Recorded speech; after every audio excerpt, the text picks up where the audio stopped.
नमस्कार, आप सभी का स्वागत है डीडी न्यूज पर। आपके साथ मैं हूं मुकुल शर्मा। इस वक्त की तमाम बड़ी खबरों से आपको रूबरू कराएंगे, लेकिन सबसे पहले नजर डालते हैं हेडलाइंस पर। एलडीएफ और यूडीएफ के बीच फिक्सिंग से मुक्ति चाहता है केरल। मिशन साउथ पर निकलने से पहले प्रधानमंत्री नरेंद्र मोदी की हुंकार। तिरुवनंतपुरम में करोड़ों रुपए के प्रोजेक्ट की भी करेंगे शुरुआत।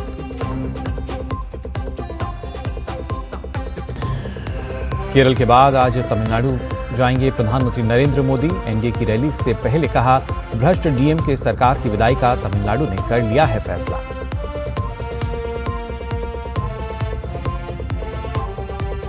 सुप्रीम कोर्ट के आदेश के बाद गौशाला में बसंत पंचमी की धूम। दोपहर 1 से 3 बजे तक पढ़ी जाएगी जुमे की नमाज। आरएफ और सीआरपीएफ की तैनाती, ड्रोन और सीसीटीवी से निगरानी।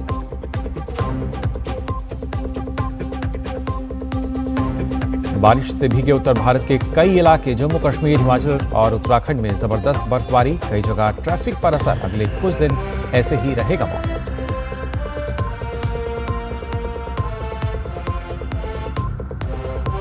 और इंडोनेशिया मास्टर्स में आज सिंधु और लक्ष्य सेन पर टिकी नजरें। क्वार्टर फाइनल मुकाबले के जरिए सीजन के पहले खिताब की तलाश में दोनों खिलाड़ी।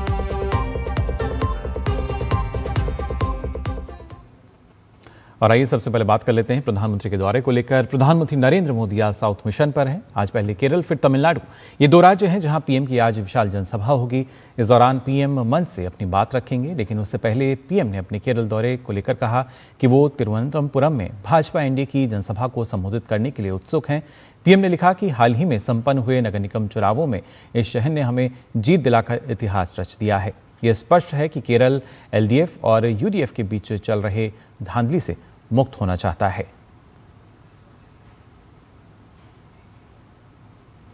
केरल में पीएम तिरुवनंतपुरम में कई बड़ी विकास परियोजनाओं की अब से कुछ देर बाद शुरुआत करेंगे, जिनमें रेल संपर्क, शहरी आजीविका, विज्ञान और नवाचार, नागरिक केंद्रित सेवाएं और उन्नत स्वास्थ्य सेवा जैसे क्षेत्र शामिल हैं। प्रधानमंत्री नरेंद्र मोदी के त्रिवेंद्रम दौरे में केरल को कई महत्वपूर्ण विकास परियोजनाओं की सौगात मिलने जा रही है। प्रधानमंत्री लगभग 250 करोड़ रुपए की बुनियादी परियोजनाओं का शिलान्यास और उद्घाटन करेंगे। इस दौरे में रेल, शहरी विकास और सामाजिक कल्याण से जुड़ी अहम योजनाएं जनता को समर्पित की जाएंगी। इसके साथ ही प्रधानमंत्री पीएम स्वनिधि योजना के तहत 1 लाख लाभार्थियों को क्रेडिट कार्ड और ऋण वितरित करेंगे। इससे स्थानीय अर्थव्यवस्था को फायदा होगा और छोटे व्यापारियों को सहारा मिलेगा। रेलवेज की तरफ से 3 अमृत भारत एक्सप्रेस और 1 नई पैसेंजर ट्रेन को हरी झंडी दिखाने की तैयारी है। आधुनिक सुविधाओं से लैस ये ट्रेन्स केरल, तमिलनाडु और कर्नाटक के बीच कनेक्टिविटी को और मजबूत करेंगी। भारतीय रेल राष्ट्रीय एकता और अखंडता को मजबूत करने के जो अपनी प्रतिबद्धता है उसके प्रति संकल्पित है और विकसित भारत 2047 के स्वप्न को साकार करने के लिए भारतीय रेल द्वारा लगातार न्यू टेक्नोलॉजी पर जोर दिया जा रहा है, नई नई ट्रेनों को इंट्रोड्यूस करने पर जोर दिया जा रहा है। और हमारी पूरी रणनीति ये है कि हम यात्रियों को एक नए प्रकार के ट्रेवल की सुविधा प्रदान कर सके, जो न सिर्फ कंफर्टेबल हो, न सिर्फ सेफ हो, बल्कि बहुत ही अच्छी हो और अंतर्राष्ट्रीय मानकों के अनुकूल हो। प्रधानमंत्री नरेंद्र मोदी का केरल दौरा केवल विकास योजनाओं के लिए नहीं, बल्कि कार्यकर्ताओं में जोश भरने वाला होगा, क्योंकि अभी बीजेपी ने यहां पर निकाय चुनाव में बेहतरीन प्रदर्शन किया है। ऐसे में जब मंच से विकास योजनाओं की घोषणा की जाएगी तो जाहिर सी बात है कि केरल की राजनीतिक भविष्य की भी नई दिशा तय होगी। कैमरा पर्सन विक्की राजपूत के साथ निशांत राय, डीडी न्यूज, त्रिवेंद्रम। और केरल बीजेपी अध्यक्ष राजीव चंद्रशेखर ने डीडी न्यूज से खास बातचीत में कहा कि लोकल बॉडी चुनाव के समय पार्टी ने जनता से वादा किया था कि यदि उन्हें एक मौका दिया गया तो प्रधानमंत्री मोदी स्वयं आकर जनता का धन्यवाद करेंगे। उन्होंने कहा कि 2016 में लोगों ने कांग्रेस की तुष्टीकरण राजनीति से तंग आकर सीपीएम को चुना, लेकिन उस समय एनडीए की मौजूदगी कम थी। अब जनता बीजेपी को विकल्प के रूप में दिख रही है। राजीव चंद्रशेखर ने आरोप लगाया कि सबरीमला और रेडिकल संगठनों पर राजनीति की जा रही है। उन्होंने कहा कि केरल के हिंदू आर्थिक रूप से सबसे कमजोर हैं और राज्य में बेरोजगारी चरम पर है। जनता अब पीएम मोदी के विकास मॉडल की ओर देख रही है, जिसमें विकास और विरासत दोनों हैं।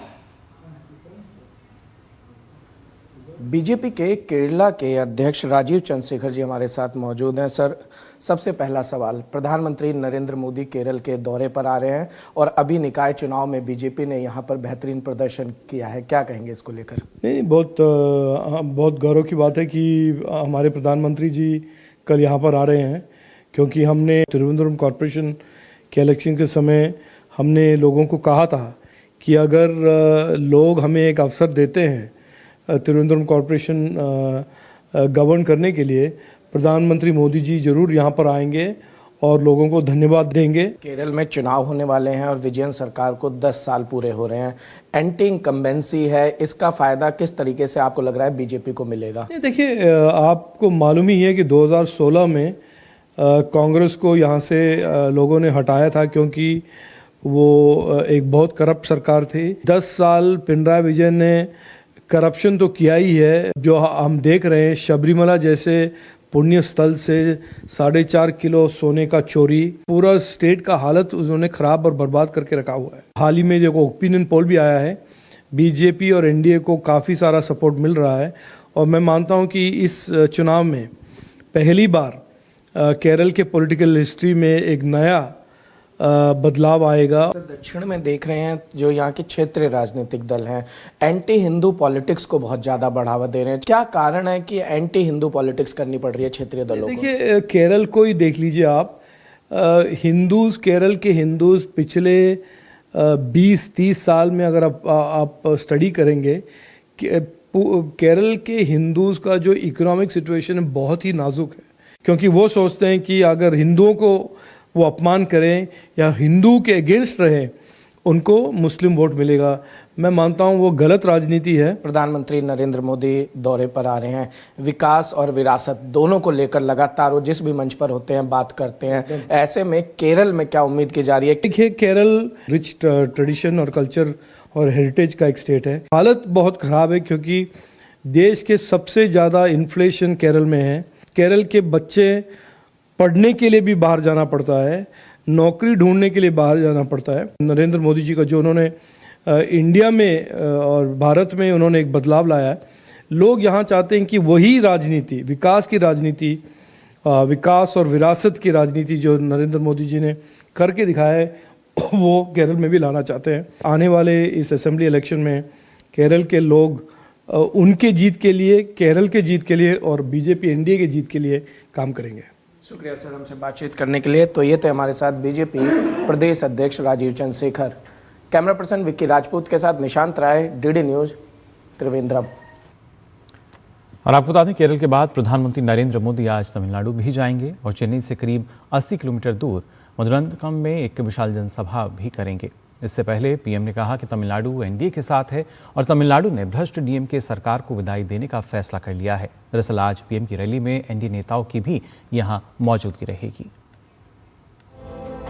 प्रधानमंत्री नरेंद्र मोदी तमिलनाडु पहुंच रहे हैं। वो चेन्नई से करीब 80 किलोमीटर दूर मधुरांतकम में एनडीए की विशाल जनसभा को संबोधित करेंगे। इस रैली में 5 लाख लोगों के शामिल होने की उम्मीद है। प्रधानमंत्री की जनसभा को लेकर सभी तैयारियां पूरी कर ली गई हैं। प्रधानमंत्री की इस जनसभा में एनडीए के तमाम बड़े नेता मौजूद रहेंगे। हाल ही में अबुमनी रामदास और टीटीवी दिनकरन के एनडीए से जुड़ने से गठबंधन और मजबूत हुआ है। Our whole Tamil Nadu is very happy to see our Honorable Prime Minister Shri Narendra Modi ji launch our NDA's campaign. All our NDA's leaders will be there in the stage. Tamil Nadu में इसी साल के मध्य में विधानसभा चुनाव होने हैं। ऐसे में बीजेपी और एनडीए नेता मुख्यमंत्री स्टालिन की अगुवाई वाली डीएमके सरकार की विफलताओं को जनता के सामने प्रमुखता से उठा रहे हैं। So here people are very fed up with the DMK government, the corrupt government, the family ruling government. The people are already fed up. The people are showing them anger against the DMK, against the DMK government. The people are waiting for the right time to throw out the DMK government from the power, and they are welcoming to the NDA. प्रधानमंत्री की rally को लेकर Bharatiya Janata party के साथ ही साथ NDA के नेताओं और कार्यकर्ताओं में भी जबरदस्त उत्साह देखने को मिल रहा है। It's a very pleasant moment for Tamil Nadu because we are going to create an ever-ending victory in 2026 under the leadership of our leader Edapadiyar, and Modi ji is our biggest support for that. Getting new people inside, a lot of alliance parties are coming inside, and the team is becoming bigger day by day, and we are looking forward to win this upcoming elections for sure, and this meeting would be definitely a game changer in Tamil Nadu politics.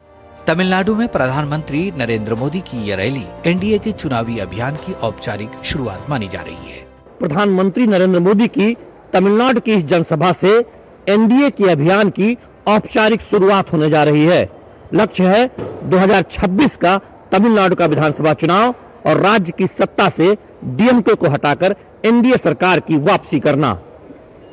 Cameraman Sunil Lara के साथ Shailendra Mishra, DD news, Tamil Nadu. Our Honorable Prime Minister, let's सीधी welcome him तस्वीर- with a big applause. ഇത് നമ്മൾ എല്ലാവർക്കും അതീവ അഭിമാനത്തിന്റെ നിമിഷമാണ്. ഭാരതത്തിന്റെ ബഹുമാന്യനായ പ്രധാനമന്ത്രി ശ്രീ നരേന്ദ്രമോദിജി എത്തിച്ചേർന്നിരിക്കുന്നു. വലിയ കയ്യടികളോടെ അദ്ദേഹത്തെ നമുക്ക് സ്വാഗതം ചെയ്യാം.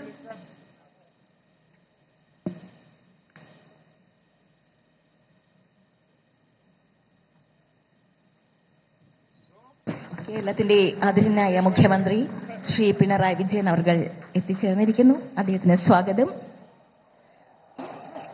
On behalf of people of Kerala, we extend our respectful greetings and a warm welcome to the Honorable Prime Minister on the land of Thiruvananthapuram. തിരുവനന്തപുരത്തിന്റെ മണ്ണിലെത്തിയ ഭാരതത്തിന്റെ പൊന്നോമനപുത്രൻ പ്രധാനമന്ത്രി ശ്രീ നരേന്ദ്രമോദിജിക്ക് ഹൃദയപൂർവ്വമായ സ്വാഗതം, ആദരപൂർവ്വമായ അഭിവാദ്യങ്ങൾ. I request Honorable Minister of State for Railways and Jal Shakti, Shri B. Somana, to welcome and felicitate our Honorable Prime Minister by presenting a memento. I would request the other dignitaries on the dais to kindly join the Honorable Ghana. ആദരണീയായ കേന്ദ്ര സഹമന്ത്രി Shri B സോമനെയും മറ്റ് വിശിഷ്ടാതിഥികളും ചേർന്ന് സമ്മാനിക്കുന്നു.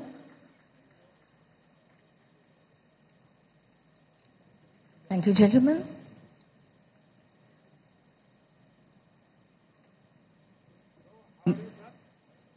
May I now invite the Honorable Chief Minister of Kerala, Shri Pinarayi Vijayan, to kindly deliver the welcome address. ബഹുമാന്യനായ മുഖ്യമന്ത്രി അവർകളെ ഏറ്റവും ആദരവോടുകൂടി ക്ഷണിക്കുകയാണ്.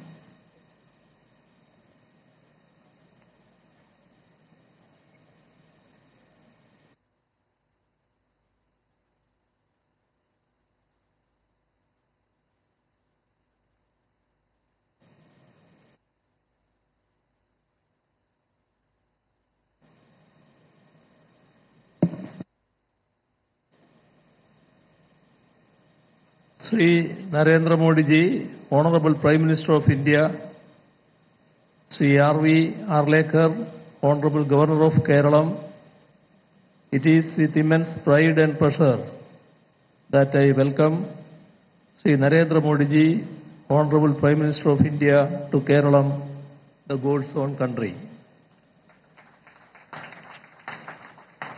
I also extend a hearty welcome to the prominent figures on the dais that include Sri R.V. Arlekar, Honorable Governor of Kerala, Sri V.B. Rajesh, Honorable Mayor Thiruvananthapuram, Sri George Kurian, Union Minister of State, Sri M.D. Rajesh, Minister for LSGD, Sri Shashi Tharoor, MP, Sri Rajiv Chandrasekhar, former Minister, and the officials and the general public, including the beneficiaries of various schemes that are being launched here. The Prime Minister has been kind enough to come down to Kerala to launch a number of projects that would go a long way in the development of the state. It includes the laying of the foundation stone of CSIR NIST Innovation Hub, inauguration of Pujapura Head Post Office building, launch of PM Savindi scheme that caters to 1 lakh beneficiaries, handing over of credit cards and loan disbursement checks to the beneficiaries also are being done here in this function. 3 new Amrit Bharat trains and 1 passenger train also being flagged off here by the Honorable Prime Minister. These are of great significance so far as Kerala is concerned. This is a cherished moment of satisfaction to the state government, as we have been consistently seeking the union government's green signal for many of these projects. I take this opportunity to express our sincere gratitude to the Honorable Prime Minister for having cleared these projects. I hope this concern and goodwill gesture will continue to be shown to Kerala in the times to come too. I do hope that the genuine demands of Kerala relating to various other fields also will be met in due course, and the Honorable Prime Minister will see to it that all those will be implemented in a time-bound manner. On behalf of the State of Kerala and on my own behalf, I once again welcome the Honorable Prime Minister to this august function. Thank you.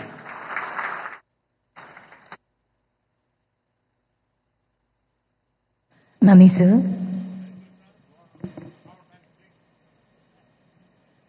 And now, ladies and gentlemen, culminating the anticipation, we are honored to witness the inauguration by the Honorable Prime Minister, making a pivotal moment in our development history. It's both an honor and source of pride for us to respectfully request the Honorable Prime Minister to press the ceremonial button to inaugurate the completed projects, to lay the foundation stone for the upcoming projects, and to launch the credit card facility along with disbursement of loans to 1 lakh beneficiaries across India under the PM Swanithi scheme.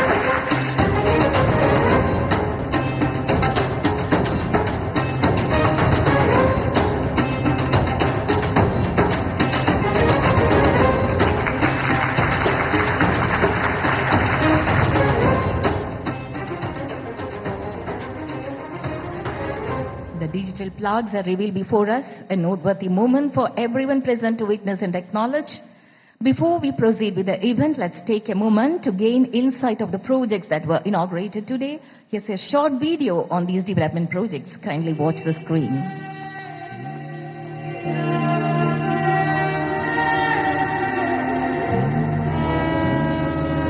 Over the last 11 years, under the decisive leadership of Honorable Prime Minister Shri Narendra Modi ji, the central government has worked continuously to realize the resolve of Viksit Kerala, Viksit Bharat. Kerala का विकास होगा तो भारत का विकास और तेज होगा. Taking forward the holistic development of Kerala, God's own country, Honorable Prime Minister Shri Narendra Modi ji will mark a transformational milestone through key initiatives in infrastructure, welfare and rail connectivity in the state. Today, the Prime Minister launched credit cards and disbursed loans to 1 lakh beneficiaries under the PM Swanithi scheme, a step that will empower street vendors, strengthen livelihoods and expand financial inclusion across grassroots communities. Further, the Prime Minister laid the foundation stone for the CSI RNIIST Innovation, Technology and Entrepreneurship Hub to strengthen Kerala's research and innovation ecosystem. The Prime Minister also laid the foundation stone for the Radiosurgery Center at Sri Chitra Tirunal Institute for Medical Sciences and Technology, a landmark facility. It will deliver highly precise, minimally invasive treatment for complex neurological disorders and strengthen advanced tertiary healthcare in the region. The Prime Minister also inaugurated the new Pujapura Head Post Office building to ensure easier access to essential services and to further improve and strengthen postal operations. Rail connectivity remains central to this transformational journey.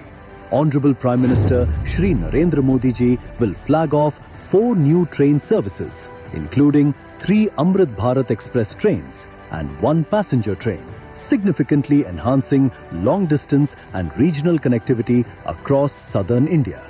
These Amrit Bharat Express trains will strengthen rail connectivity along the west coast, linking Kerala, Tamil Nadu, Karnataka, Andhra Pradesh and Telangana, while boosting tourism, trade and affordable long-distance travel.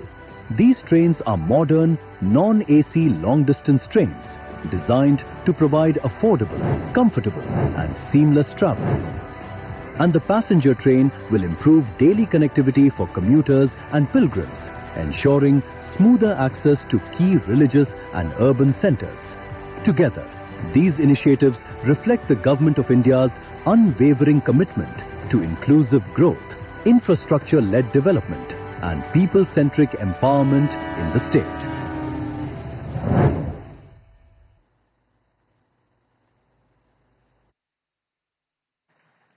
Ladies and gentlemen, I now have the honor to respectfully invite the Honorable Prime Minister to flag off 4 train services, including 3 Amrit Bharat Express trains, which will significantly strengthen connectivity across southern India. The trains being flagged off are Nagarkoil Mangaluru Amrit Bharat Express, Thiruvananthapuram Tambaram Amrit Bharat Express, Thiruvananthapuram Challapalli Amrit Bharat Express, and Thrissur Guruvayur passenger train. ദക്ഷിണേന്ത്യയിലുടനീളമുള്ള connectivity ഗണ്യമായി വർദ്ധിപ്പിക്കുന്ന 3 അമൃത് Bharat express ട്രെയിനുകൾ ഉൾപ്പെടെ 4 train സർവീസുകളാണ് ബഹുമാനപ്പെട്ട പ്രധാനമന്ത്രി ഇപ്പോൾ flag off ചെയ്തിരിക്കുന്നത്.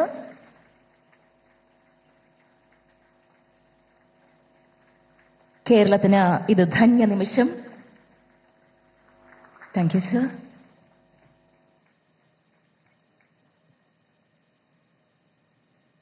Next in line is the commencement of disbursement of loans to 1 lakh beneficiaries across India under the PM Swanidhi scheme.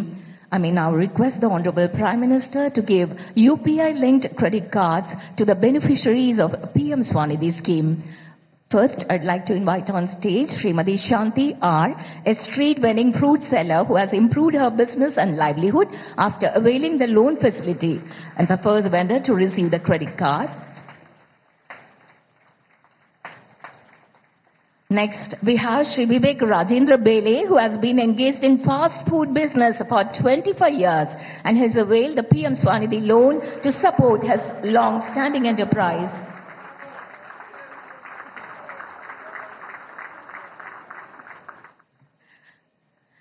Ms. Tinto A.R. from Perumpaltur runs a tailoring unit and has used the PM Swanidhi loan to upgrade her setup and ensure steady income.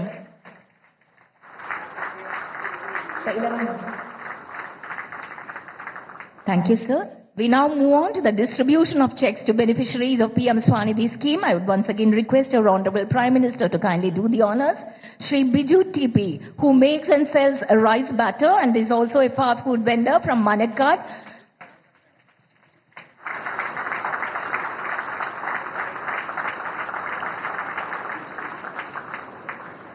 And finally, we have Srimati Sahaya Rani, who is also from Trivandrum, a fish vendor.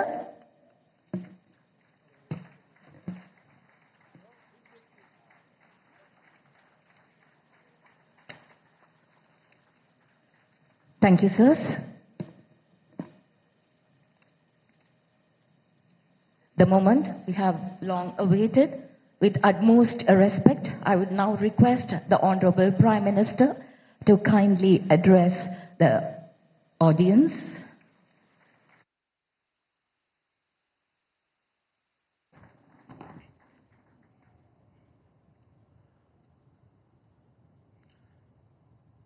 Kerala के राज्यपाल राजेंद्र आर्लेकर जी,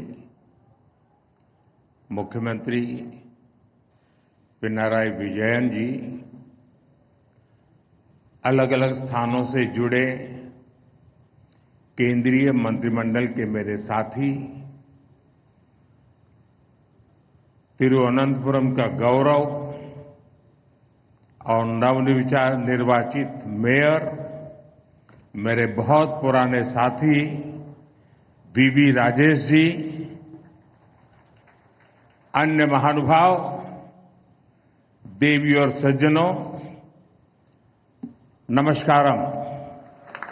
കേരളത്തിന്റെ ആരാധ്യനായ governor Shri Rajendra Arlekar G, ബഹുമാനപ്പെട്ട മുഖ്യമന്ത്രി Shri Pinarayi Vijayan G, വ്യത്യസ്ത വകുപ്പുകളിൽ എന്നോടൊപ്പം കേന്ദ്ര മന്ത്രിസഭയിലുള്ള സഹപ്രവർത്തകർ, ഈ തിരുവനന്തപുരത്തിന്റെ പുതിയ മേയർ, തിരുവനന്തപുരത്തിന്റെ അഭിമാനം, എന്റെ പഴയകാല സുഹൃത്തു കൂടിയായ ശ്രീ വി രാജേഷ്, സദസ്സിലും വേദിയിലുമുള്ള എല്ലാ ബഹുമാന്യരെ എല്ലാവർക്കും സാദര നമസ്കാരം. आज केरला के विकास के लिए केंद्र सरकार के प्रयासों को नई गति मिली है। आज से केरला में रेल कनेक्टिविटी और सशक्त हुई है। तिरुवनंतपुरम को देश का बड़ा स्टार्टअप हब बनाने के लिए पहल हुई है। आज केरला से पूरे देश के लिए गरीब कल्याण से जुड़ी एक बड़ी शुरुआत भी हो रही है।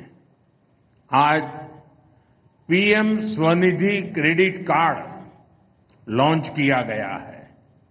इससे देश भर के रेहड़ी, ठेले, फुटपाथ पर काम करने वाले साथियों को लाभ होगा। मैं विकास की, रोजगार निर्माण की इन सभी योजनाओं के लिए केरला की जनता को, देशवासियों को बहुत बहुत बधाई देता हूं। കേരളത്തിന്റെ വികസനത്തിനായി കേന്ദ്ര സർക്കാർ നടത്തുന്ന പരിശ്രമങ്ങൾക്ക് ഇന്നൊരു പുതിയ ദിശാബോധം കൈവന്നിരിക്കുകയാണ്. കേരളത്തിന്റെ റെയിൽവേ യാത്രാ സൗകര്യം ഇന്നു മുതൽ കൂടുതൽ ശക്തമാവുകയാണ്. രാജ്യത്തെ വലിയ സ്റ്റാർട്ടപ്പ് കേന്ദ്രമായി തിരുവനന്തപുരത്തെ മാറ്റുന്നതിനുള്ള ആദ്യ ചുവട് ഇന്ന് വെക്കുകയാണ്. രാജ്യത്തെ മുഴുവൻ പാവപ്പെട്ടവരുടെയും ഉന്നമനത്തിനായി നടപ്പാക്കുന്ന ഒരു മഹത്തായ സംരംഭത്തിനും തിരുവനന്തപുരത്ത് ഇന്ന് തുടക്കമായിട്ടുണ്ട്. ഇന്നാണ് രാജ്യത്ത് പ്രധാനമന്ത്രി സ്വനിധി ക്രെഡിറ്റ് കാർഡ് പദ്ധതിക്ക് തുടക്കമായത്. ഇതുമൂലം രാജ്യത്തെ ഉന്തുവണ്ടി കച്ചവടക്കാർ, തട്ടുകടക്കാർ, വഴിയോര കച്ചവടക്കാർ എന്നിവർക്കാണ് അതിന്റെ ഗുണം കിട്ടുക. വികസനത്തിനും തൊഴിൽ ഉൽപാദനത്തിനുമൊക്കെ കാരണമാകുന്ന ഈ പദ്ധതികൾക്ക് രാജ്യത്തെ എല്ലാവരുടെയും പേരിൽ ഞാൻ ആശംസകൾ നേരുന്നു. एनडीए सुहृदगणे विकसित भारत बनाने के लिए आज पूरा देश एकजुट होकर प्रयास कर रहा है। विकसित भारत के निर्माण में हमारे शहरों की बहुत बड़ी भूमिका है। बीते 11 वर्षों से केंद्र सरकार अर्बन इंफ्रास्ट्रक्चर पर बहुत निवेश कर रही है. പ്രിയപ്പെട്ട സുഹൃത്തുക്കളെ, വികസിത ഭാരത നിർമ്മാണത്തിനായി ഇന്ന് രാഷ്ട്രം ഒറ്റക്കെട്ടായി പരിശ്രമിക്കുകയാണ്. വികസിത ഭാരതത്തിന്റെ നിർമ്മാണത്തിൽ നമ്മുടെ നഗരങ്ങൾക്ക് വലിയ പങ്കാണ് വഹിക്കാനുള്ളത്. കഴിഞ്ഞ 11 വർഷമായി രാജ്യത്തെ നഗരങ്ങളുടെ അടിസ്ഥാന സൗകര്യ വികസനത്തിനായി കേന്ദ്ര സർക്കാർ വൻതോതിലുള്ള നിക്ഷേപമാണ് നടത്തിവരുന്നത്. सुहृदगणे, केंद्र सरकार शहर के गरीब परिवारों के लिए भी बहुत काम कर रही है. पीएम आवास योजना के तहत देश में 4 करोड़ से अधिक घर बनाकर गरीबों को दिए गए हैं. इनमें शहरी गरीबों के लिए 1 करोड़ से अधिक घर बनाए गए हैं. केरला के करीब 1.25 लाख शहरी गरीबों को भी उनका पक्का घर मिला है. പ്രിയപ്പെട്ടവരെ, നഗരങ്ങളിലെ ദരിദ്ര കുടുംബങ്ങളുടെ ഉന്നമനത്തിനായി കേന്ദ്ര സർക്കാർ നിരവധി കാര്യങ്ങളാണ് ചെയ്തുകൊണ്ടിരിക്കുന്നത്. പ്രധാനമന്ത്രി ആവാസ് യോജന വഴി ഇന്നുവരെ രാജ്യത്ത് 4 കോടി പുതിയ വീടുകൾ നിർമ്മിച്ചു നൽകി കഴിഞ്ഞിരിക്കുന്നു. ഇതിൽ 1 കോടിയിലധികം അടച്ചുറപ്പുള്ള വീടുകൾ കിട്ടിയത് നഗരപ്രദേശത്തെ സാധാരണ ദരിദ്രരായ മനുഷ്യർക്കാണ്. ഈ പദ്ധതി മൂലം കേരളത്തിൽ 25 ലക്ഷം നഗരവാസികൾക്കാണ് ഉറപ്പുള്ള വീടുകൾ കിട്ടിയത്. सुहृदगणे, गरीब परिवारों का बिजली का बिल बचे, इसके लिए पीएम सूर्यघर मुफ्त बिजली योजना शुरू की गई है. गरीबों को आयुष्मान भारत से 5 लाख रुपए का फ्री हेल्थ ट्रीटमेंट मिल रहा है. नारी शक्ति की स्वास्थ्य सुरक्षा के लिए मातृ वंदना योजना जैसी स्कीम बनाई गई है. केंद्र सरकार ने 12 लाख रुपए तक की इनकम उसको टैक्स फ्री कर दिया है.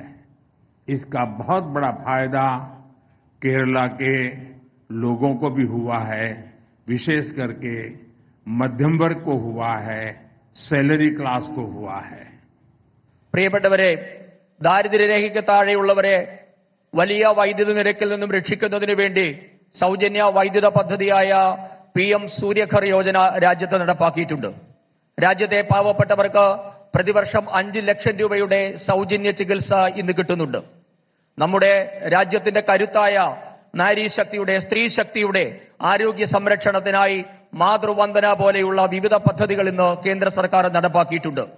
രാജ്യത്ത് 12 ലക്ഷം രൂപ വരെ വാർഷിക വരുമാനമുള്ളവരെ ആദായ നികുതിയിൽ നിന്നും കേന്ദ്ര സർക്കാർ ഒഴിവാക്കിയിട്ടുണ്ട്. ഇതിന്റെ വലിയൊരു പ്രയോജനം കേരളത്തിനും കിട്ടുന്നുണ്ട്. പ്രത്യേകിച്ച് കേരളത്തിലെ ശമ്പളക്കാരായ, മധ്യവർഗക്കാരായ സാധാരണ മനുഷ്യർക്ക് ഇതിന്റെ പ്രയോജനം ഇന്ന് കിട്ടുന്നുണ്ട്. एनडीए सुहृदगण, बीते 11 वर्षों में करोड़ों देशवासियों को बैंकिंग व्यवस्था से जोड़ने का बहुत बड़ा काम हुआ है। अब गरीब, SC, ST, OBC, महिलाओं, फिशरमैन, इन सभी को भी आसानी से बैंक लोन मिलने लगे हैं। जिनके पास कोई गारंटी नहीं है, सरकार खुद उनकी गारंटर बन रही है। പ്രിയപ്പെട്ടവരെ, കഴിഞ്ഞ 11 വർഷമായി രാജ്യത്തെ സാധാരണ മനുഷ്യരെ ബാങ്കിംഗ് സമ്പ്രദായവുമായി ബന്ധിപ്പിക്കാൻ കേന്ദ്ര സർക്കാർ വലിയ പ്രയത്നമാണ് നടത്തിവരുന്നത്. അതുമൂലം രാജ്യത്തെ പട്ടികജാതി, പട്ടികവർഗ, പിന്നോക്ക വിഭാഗം, സ്ത്രീകൾ, മത്സ്യത്തൊഴിലാളികൾ തുടങ്ങിയ വിവിധ ദുർബല വിഭാഗങ്ങൾക്ക് ഇന്ന് ബാങ്ക് വായ്പ അനായാസം കിട്ടിത്തുടങ്ങിയിരിക്കുന്നു. വായ്പയെടുക്കാൻ ഈട് നൽകാനില്ലാത്തവർക്ക് കേന്ദ്ര സർക്കാർ സ്വയം ഈട് നിന്ന് ഇന്ന് വായ്പ വിതരണം ചെയ്യുന്നുമുണ്ട്. एनडीए सुहृदगणे, जो लोग सड़कों के किनारे, गलियों में सामान बेचते हैं, इन स्ट्रीट वेंडर्स की स्थिति भी पहले बहुत बुरी थी। उन्हें सामान खरीदने के लिए कुछ 100 रुपये भी महंगे ब्याज पर लेने पड़ते थे। केंद्र सरकार ने पहली बार इनके लिए PM स्वनिधि स्कीम बनाई।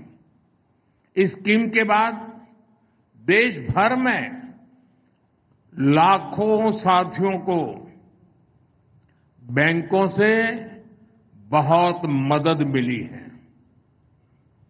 लाखों स्ट्रीट वेंडर्स को जिंदगी में पहली बार बैंक से कोई लोन मिला है। പ്രിയപ്പെട്ടവരെ, നേരത്തെ നമ്മുടെ രാജ്യത്തെ വഴിയോര കച്ചവടക്കാർ, തെരുവ് കച്ചവടക്കാർ എന്നിവരുടെ അവസ്ഥ വളരെ പരിതാപകരമായിരുന്നു. കച്ചവട സാധനങ്ങൾ വാങ്ങാനായി അവർക്ക് ചെറിയ തുകയ്ക്ക് പോലും വലിയ പലിശ കൊടുക്കേണ്ടി വന്ന സാഹചര്യമാണ് ഉണ്ടായിരുന്നത്. ഇവർക്കായാണ് കേന്ദ്ര സർക്കാർ ആദ്യമായി പ്രധാനമന്ത്രി സ്വനിധി പദ്ധതി ആവിഷ്കരിച്ചത്. ഇതോടെ ലക്ഷക്കണക്കിന് സഹോദരങ്ങൾക്ക് ബാങ്കിൽ നിന്ന് വലിയ സഹായങ്ങൾ കിട്ടാൻ തുടങ്ങി. ലക്ഷക്കണക്കിന് തെരുവ് കച്ചവടക്കാർക്ക് ജീവിതത്തിൽ ആദ്യമായി ബാങ്ക് വായ്പ കിട്ടിയതും PM स्वनिधि പദ്ധതി നടപ്പാക്കിയ ശേഷമാണ്. एनडीए सुहृदगणे, अब भारत सरकार एक कदम आगे बढ़ते हुए इन साथियों को क्रेडिट कार्ड दे रही है। थोड़ी देर पहले यहां भी PM स्वनिधि क्रेडिट कार्ड दिए गए हैं। इसमें केरला के 10,000 और तिरुवनंतपुरम के 600 से अधिक साथी हैं। पहले सिर्फ अमीरों के पास ही क्रेडिट कार्ड होता था, अब स्ट्रीट वेंडर्स के पास भी स्वनिधि क्रेडिट कार्ड है. പ്രിയപ്പെട്ടവരെ, ഈ തെരുവ് കച്ചവടക്കാരായിട്ടുള്ള സാധാരണക്കാരെ സഹായിക്കാൻ കേന്ദ്ര സർക്കാർ ഇപ്പോൾ ഒരു ചുവട് കൂടി വെച്ചിരിക്കുകയാണ്. ഇവർക്ക് ഇന്നു മുതൽ ക്രെഡിറ്റ് കാർഡുകൾ നൽകുകയാണ്. അല്പം മുമ്പാണ് ഇതേ വേദിയിൽ പ്രധാനമന്ത്രി സ്വനിധി ക്രെഡിറ്റ് കാർഡ് പദ്ധതിക്ക് തുടക്കം കുറിച്ചത്. ഈ പദ്ധതിയുടെ കീഴിൽ കേരളത്തിലെ 10,000 കണക്കിനും തിരുവനന്തപുരത്തെ 600ഓളം തെരുവ് കച്ചവടക്കാർ ഈ പദ്ധതിയിൽ ഇപ്പോൾ അംഗങ്ങളായിട്ടുണ്ട്. നേരത്തെ നമ്മുടെ രാജ്യത്തെ പണക്കാരുടെ കൈകളിൽ മാത്രമുണ്ടായിരുന്ന ക്രെഡിറ്റ് കാർഡ് ഇപ്പോൾ തെരുവ് കച്ചവടക്കാരുടെ കൈകളിലും എത്തിക്കാൻ കേന്ദ്ര സർക്കാരിനായിട്ടുണ്ട്. അവർക്കിന്ന് പ്രധാനമന്ത്രി സ്വനിധി ക്രെഡിറ്റ് കാർഡുകൾ ഉണ്ട്. एनडीए सुहृदगळे केंद्र सरकार कनेक्टिविटी, साइंस एंड इनोवेशन और हेल्थ केयर पर भी बहुत अधिक निवेश कर रही है. केरला में सीएसआईआर के इनोवेशन हब का लोकार्पण, मेडिकल कॉलेज में रेडियो सर्जरी सेंटर की शुरुआत, इनसे केरला को साइंस, इनोवेशन और हेल्थ केयर का हब बनाने में मदद होगी. പ്രിയപ്പെട്ടവരെ, നമ്മുടെ രാജ്യത്തെ നഗരങ്ങളെ തമ്മിൽ, സ്ഥലങ്ങളെ തമ്മിൽ ബന്ധിപ്പിക്കൽ, സയൻസ്, ഗവേഷണം, കണ്ടുപിടുത്തം, ആരോഗ്യരംഗം എന്നീ മേഖലകളിലും കേന്ദ്രം ഇന്ന് വലിയ തോതിൽ നിക്ഷേപം നടത്തുന്നുണ്ട്. അതിന്റെ ഭാഗമായി ഇപ്പോൾ കേരളത്തിൽ CSIRലെ ഇന്നൊവേഷൻ ഹബ്ബ് രാഷ്ട്രത്തിന് സമർപ്പിച്ചു. നമ്മുടെ ശ്രീചിത്ര മെഡിക്കൽ കോളേജിൽ റേഡിയോ സർജറി സെന്ററിന് ഇന്ന് തുടക്കമായിട്ടുണ്ട്. ഈ കാരണങ്ങൾ കൊണ്ടൊക്കെ ശാസ്ത്രം, ഗവേഷണം, കണ്ടുപിടുത്തം, ആരോഗ്യം എന്നീ മേഖലകളുടെയൊക്കെ ആസ്ഥാന കേന്ദ്രമായി മാറാൻ കേരളത്തിന് സഹായകരമാകും. एनडीए सुहृदगळे आज देश के दूसरे हिस्सों से केरला की रेल कनेक्टिविटी और सशक्त हुई है. थोड़ी देर पहले जिन अमृत भारत एक्सप्रेस ट्रेनों को हरी झंडी दिखाई गई है, इससे केरला में ईज ऑफ ट्रैवल को बल मिलेगा. इससे टूरिज्म सेक्टर को भी बहुत फायदा होगा. गुरुवायूर से त्रिशूर के बीच नई पैसेंजर ट्रेन तीर्थयात्रियों के लिए सफर को और आसान बनाएगी. इन सारे प्रोजेक्ट से केरला के विकास को भी गति मिलेगी.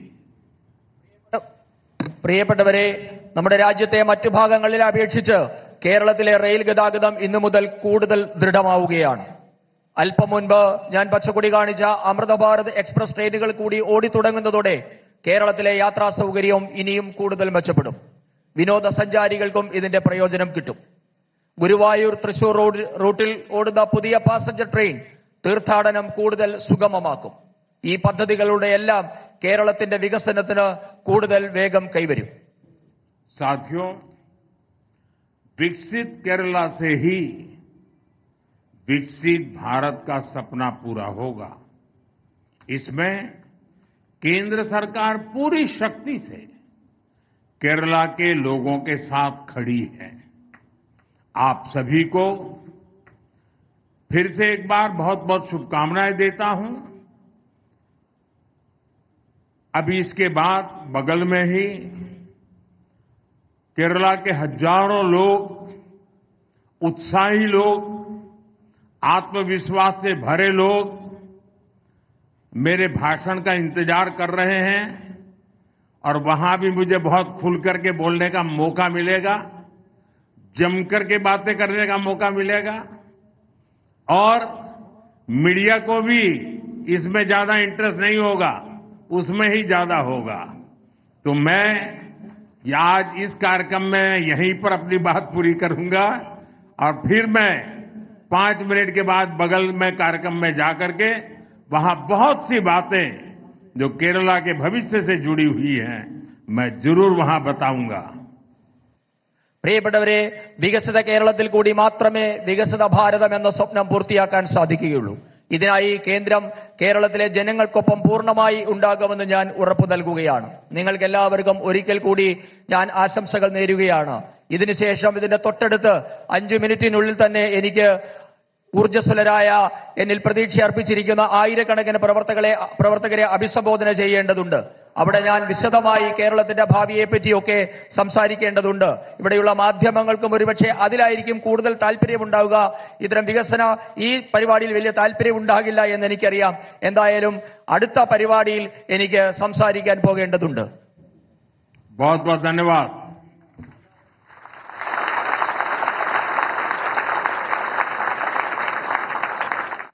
We take this opportunity once again to express our sincere gratitude to the Honorable Prime Minister of India for blessing us with his presence and for his continued support to us. Thank you very much, sir. तो आपने सुना यहाँ प्रधानमंत्री का संबोधन। उन्होंने बताया कि किस तरीके से केंद्र सरकार लगातार हर क्षेत्र में विकास कर रही है। केरल की अगर बात की जाए तो यहाँ हमने देखा 3 नई अमृत भारत एक्सप्रेस ट्रेन जिनको प्रधानमंत्री ने हरी झंडी दिखाई, साथ ही एक पैसेंजर ट्रेन। उसके अलावा जो उनके संबोधन की बड़ी बातें रहीं वो आपको बता देते हैं। प्रधानमंत्री ने कहा कि विकसित भारत के लिए पूरा देश एकजुट है, विकसित भारत के लिए सब प्रयास कर रहे हैं और खासतौर से इसमें उन्होंने शहरों की भूमिका का भी जिक्र किया। उन्होंने कहा कि केंद्र सरकार शहरी इंफ्रास्ट्रक्चर पर काफ़ी निवेश कर रही है। पिछले 11 वर्षों में हमने देखा है किस तरीके से इसमें निवेश हुआ है। साथ ही उन्होंने कहा कि केरल में रेल कनेक्टिविटी आज और सशक्त हुई है, मजबूत हुई है। जिस तरीके से 3 नई अमृत भारत एक्सप्रेस ट्रेन को हरी झंडी उन्होंने दिखाई। उन्होंने बताया कि अमृत भारत ट्रेनों से टूरिज्म सेक्टर को फ़ायदा होगा, ईज़ ऑफ ट्रैवल जो है वो बढ़ेगा, पर्यटन क्षेत्र को उसका लाभ मिलेगा और साथ ही अमृत भारत एक्सप्रेस से जो सफ़र है केरल की जनता का वो और आसान हो सकेगा। दूसरे हिस्सों से भी जो कनेक्टिविटी है वो लगातार बेहतर हो रही है। प्रधानमंत्री ने कहा कि तिरुवनंतपुरम को देश का बड़ा स्टार्टअप हब बनाने की जो पहल है वो यहाँ शुरू हो चुकी है। इनोवेशन की बात की जाए, स्टार्टअप की बात की जाए तो यहाँ भी हम देख पा रहे हैं किस तरीके से पहल की जा रही है। साथ ही उन्होंने बताया कि पीएम स्वनिधि के तहत किस तरीके से स्ट्रीट वेंडर्स जो हैं उनके पास भी अब क्रेडिट कार्ड होगा। वो क्रेडिट कार्ड जो पहले माना जाता था कि सिर्फ अमीरों के पास होता है, विकसित केरल से ही और विकसित भारत का जो निर्माण है हो सकेगा। तमाम बड़ी बातें प्रधानमंत्री नरेंद्र मोदी ने अपने संबोधन में कही। उन्होंने कहा कि केरल को विकसित बनाने में केंद्र हर कदम पर साथ है और किस तरीके से अलग अलग क्षेत्रों में यहाँ विकास होता हुआ नजर आ रहा है। बैंकिंग व्यवस्था का उन्होंने जिक्र किया कि किस तरीके से उसके साथ जोड़ा गया। विकसित भारत के निर्माण में हमारे शहरों की बड़ी भूमिका। ये तमाम बड़ी बातें प्रधानमंत्री नरेंद्र मोदी ने अपने संबोधन के दौरान कही। और इससे पहले तिरुवनंतपुरम में पीएम के रोड शो में लोगों ने हमने देखा हाथों में झंडे लिए और बैनर लिए उनका जोरदार स्वागत किया। इन तस्वीरों में आप देख सकते हैं।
स्वागत किया इस रोड शो के दौरान और उन सभी का अभिवादन स्वीकार करते हुए नजर आए। हाथ हिलाकर प्रधानमंत्री ने सभी का अभिवादन स्वीकार किया।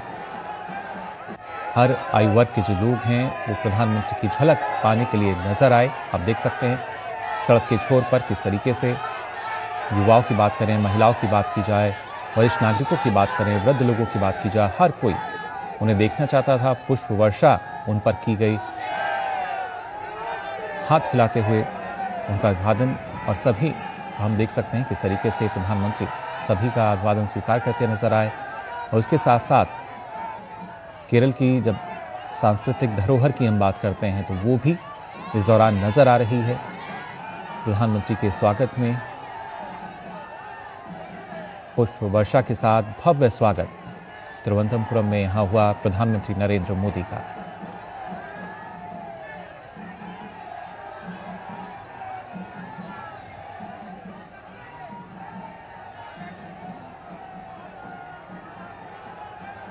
हमने देखा प्रधानमंत्री ने किस तरीके से बताया कि कैसे केरल के भी जो लोग हैं, करीब 1.25 लाख शहरी करीब, जिनको आवास का लाभ मिला है। और यही वजह कि ना सिर्फ सरकार की जो नीतियां रही हैं उनका क्रियान्वयन जो बेहतर तरीके से हुआ है, उसके चलते एक विश्वास, एक भरोसा जो कि अब नज़र आ रहा है और मजबूती के साथ। और आज जब प्रधानमंत्री यहाँ पहुँचे हैं तो आप देख सकते हैं इन तस्वीरों के माध्यम से किस तरीके से उत्साह के साथ यहाँ लोगों ने उनका स्वागत किया है। हाथों में मोबाइल फोन्स जो हैं वो नज़र आ रहे थे। प्रधानमंत्री की एक झलक को सभी मोबाइल में कैद करने की कोशिश कर रहे हैं और प्रधानमंत्री ने किसी को निराश नहीं किया, बल्कि खुद आप देख सकते हैं इन तस्वीरों में गाड़ी के बाहर आके सबको, सभी का हाथ हिलाकर उन्होंने अभिवादन स्वीकार किया। ये तस्वीरें प्रधानमंत्री के रोड शो की, जब प्रधानमंत्री पहुंचे थे यहाँ पर तो किस तरीके से भव्य स्वागत हुआ उनका।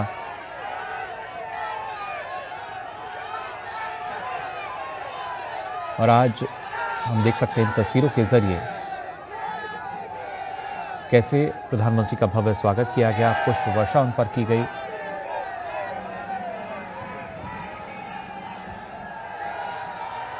बसंत पंचमी का आज दिन और यहाँ पर आप देख सकते हैं पीले फूलों के जरिए जो पुष्प वर्षा की गई प्रधानमंत्री मोदी पर भी।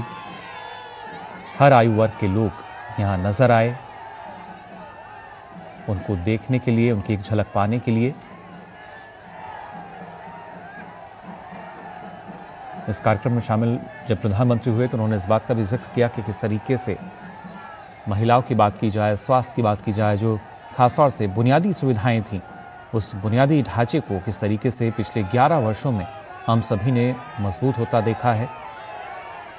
और आज इस महत्वपूर्ण कार्यक्रम में प्रधानमंत्री ने पीएम स्वनिधि क्रेडिट कार्ड जो है उसकी शुरुआत की, साथ ही जो लोन की सुविधा है उसका भी प्रधानमंत्री ने अपने संबोधन में जिक्र किया था कि लोगों को गारंटर नहीं मिल पाते थे, उस वजह से उनका अगर वो शुरुआत कुछ करना चाह रहे हैं वो शुरुआत नहीं हो पाती थी। लेकिन उन तमाम लोगों के लिए ना सिर्फ सहायता, आर्थिक मदद, बल्कि सरकार जो है गारंटर बनी और आज स्ट्रीट वेंडर्स की जो स्थिति है उसमें एक बड़ा बदलाव देखने को मिल रहा है। फिलहाल इन तस्वीरों में आप देख सकते हैं प्रधानमंत्री पहुंच चुके हैं जनसभा को संबोधित करने के लिए।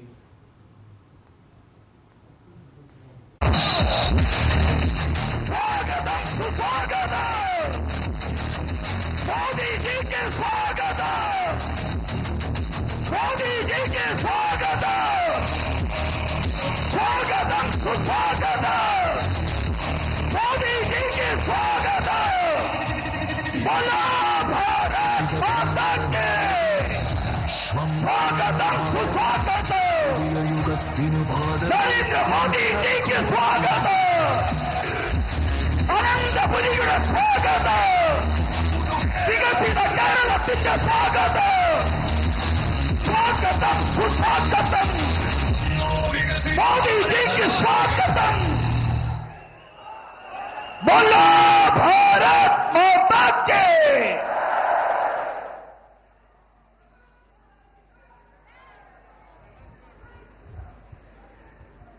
ലോകാരാധ്യനായ വിശ്വനേതാക്കളിൽ ഏറ്റവും ജനപ്രിയനായ ശക്തരായ ഭരണാധികാരികളിൽ ഏറ്റവും അഗ്രഗണ്യനായിട്ടുള്ള നമ്മുടെ ആദരണീയനായ പ്രധാനമന്ത്രി ശ്രീ നരേന്ദ്രമോദിജി ഇപ്പോൾ നമ്മോടൊപ്പം ഈ വേദിയിലുണ്ട്.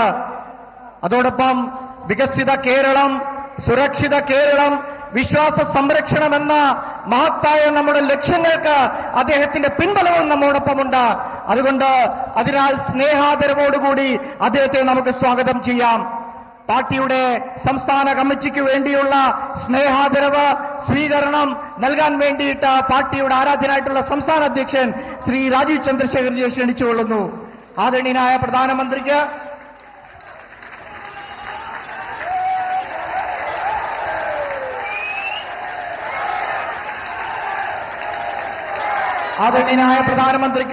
അയ്യപ്പ വിഗ്രഹം നൽകിക്കൊണ്ട് നമ്മുടെ ആദരവ് ശ്രീ രാജീവ് ചന്ദ്രശേഖർജി അദ്ദേഹത്തിന് നൽകുകയാണ്. भगवान स्वामी अय्यप्पन का एक भव्य मूर्ति आदरणीय प्रधानमंत्री जी को भेंट करते हुए राजीव चंद्रशेखर जी उनका स्वागत कर रहे हैं. എൻഡിഎയുടെ ആദരവ് നൽകുന്നത് എൻഡിഎ കൺവീനർ ശ്രീമാൻ തുഷാർ വെള്ളാപ്പള്ളിയാണ്. അദ്ദേഹം ആദര സൂചകമായി ധർമ്മശാസ്താവിന്റെ മറ്റൊരു വിഗ്രഹമാണ് നൽകുന്നത്. മഹിഷി നികരനായിട്ടുള്ള അയ്യപ്പന്റെ വിഗ്രഹം നൽകിക്കൊണ്ടാണ് അദ്ദേഹത്തിനെ സ്വീകരിക്കുന്നത്. ये जो सुंदर शिल्प है महिषासुर की बहन महिषी का वध करते हुए स्वामी अय्यप्पन का सुंदर शिल्प, ये अधर्म पर धर्म की जीत का प्रतीक है.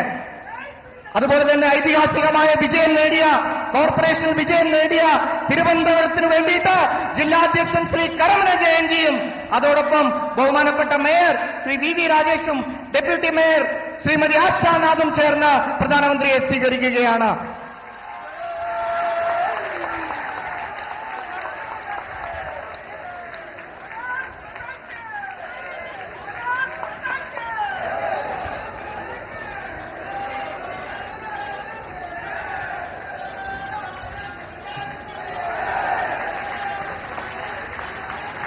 നമുക്കറിയാം ഐതിഹാസികമായ വിജയം നേടിയ തിരുവനന്തപുരത്തിന് വേണ്ടിയിട്ട് ജില്ലാധ്യക്ഷൻ നൽകിയത് അദ്ദേഹത്തിന്റെ ഒരു ഷോൾ അണിയിച്ചു.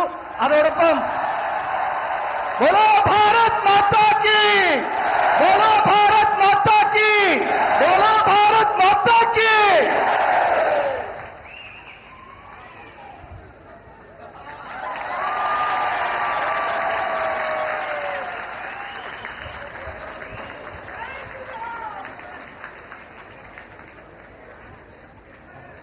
സുദീർഘമായ 4 പതിറ്റാണ്ടിന്റെ ചരിത്രമുണ്ട് ഈ അനന്തപത്മനാഭന്റെ മണ്ണിൽ നമ്മുടെ പോരാട്ടങ്ങൾക്കും നമ്മുടെ പ്രതീക്ഷകൾക്കും. തിരുവനന്തപുരം നഗരസഭയിലേക്ക് കാലെടുത്തു വെച്ച അന്ന് മുതൽ തിരുവനന്തപുരത്തെ 10,000-കണക്കിന് പാർട്ടി പ്രവർത്തകന്മാരുടെ പ്രതീക്ഷയും പ്രത്യാശയുമായിരുന്നു ഈ കോർപ്പറേഷനിൽ ദേശീയ ജനാധിപത്യ സഖ്യത്തിന്റെ അധികാരം പിടിക്കുക എന്നുള്ളത്. ആ വലിയ ഭഗീരഥ പ്രയത്നം സാക്ഷാത്കരിച്ചുകൊണ്ട് തിരുവനന്തപുരത്ത് ജനങ്ങൾക്ക് വലിയ പ്രതീക്ഷ നൽകിക്കൊണ്ട് ഈ തിരുവനന്തപുരത്തിന്റെ നഗരപിതാവായി നിങ്ങൾ എല്ലാവരും തിരഞ്ഞെടുത്ത തിരുവനന്തപുരം കോർപ്പറേഷന്റെ ബഹുമാനപ്പെട്ട mayor Shri V V Rajesh നമ്മൾ അഭിസംബോധന ചെയ്യും. അദ്ദേഹത്തിനെ ബഹുമാനപൂർവ്വം ക്ഷണിക്കുന്നു.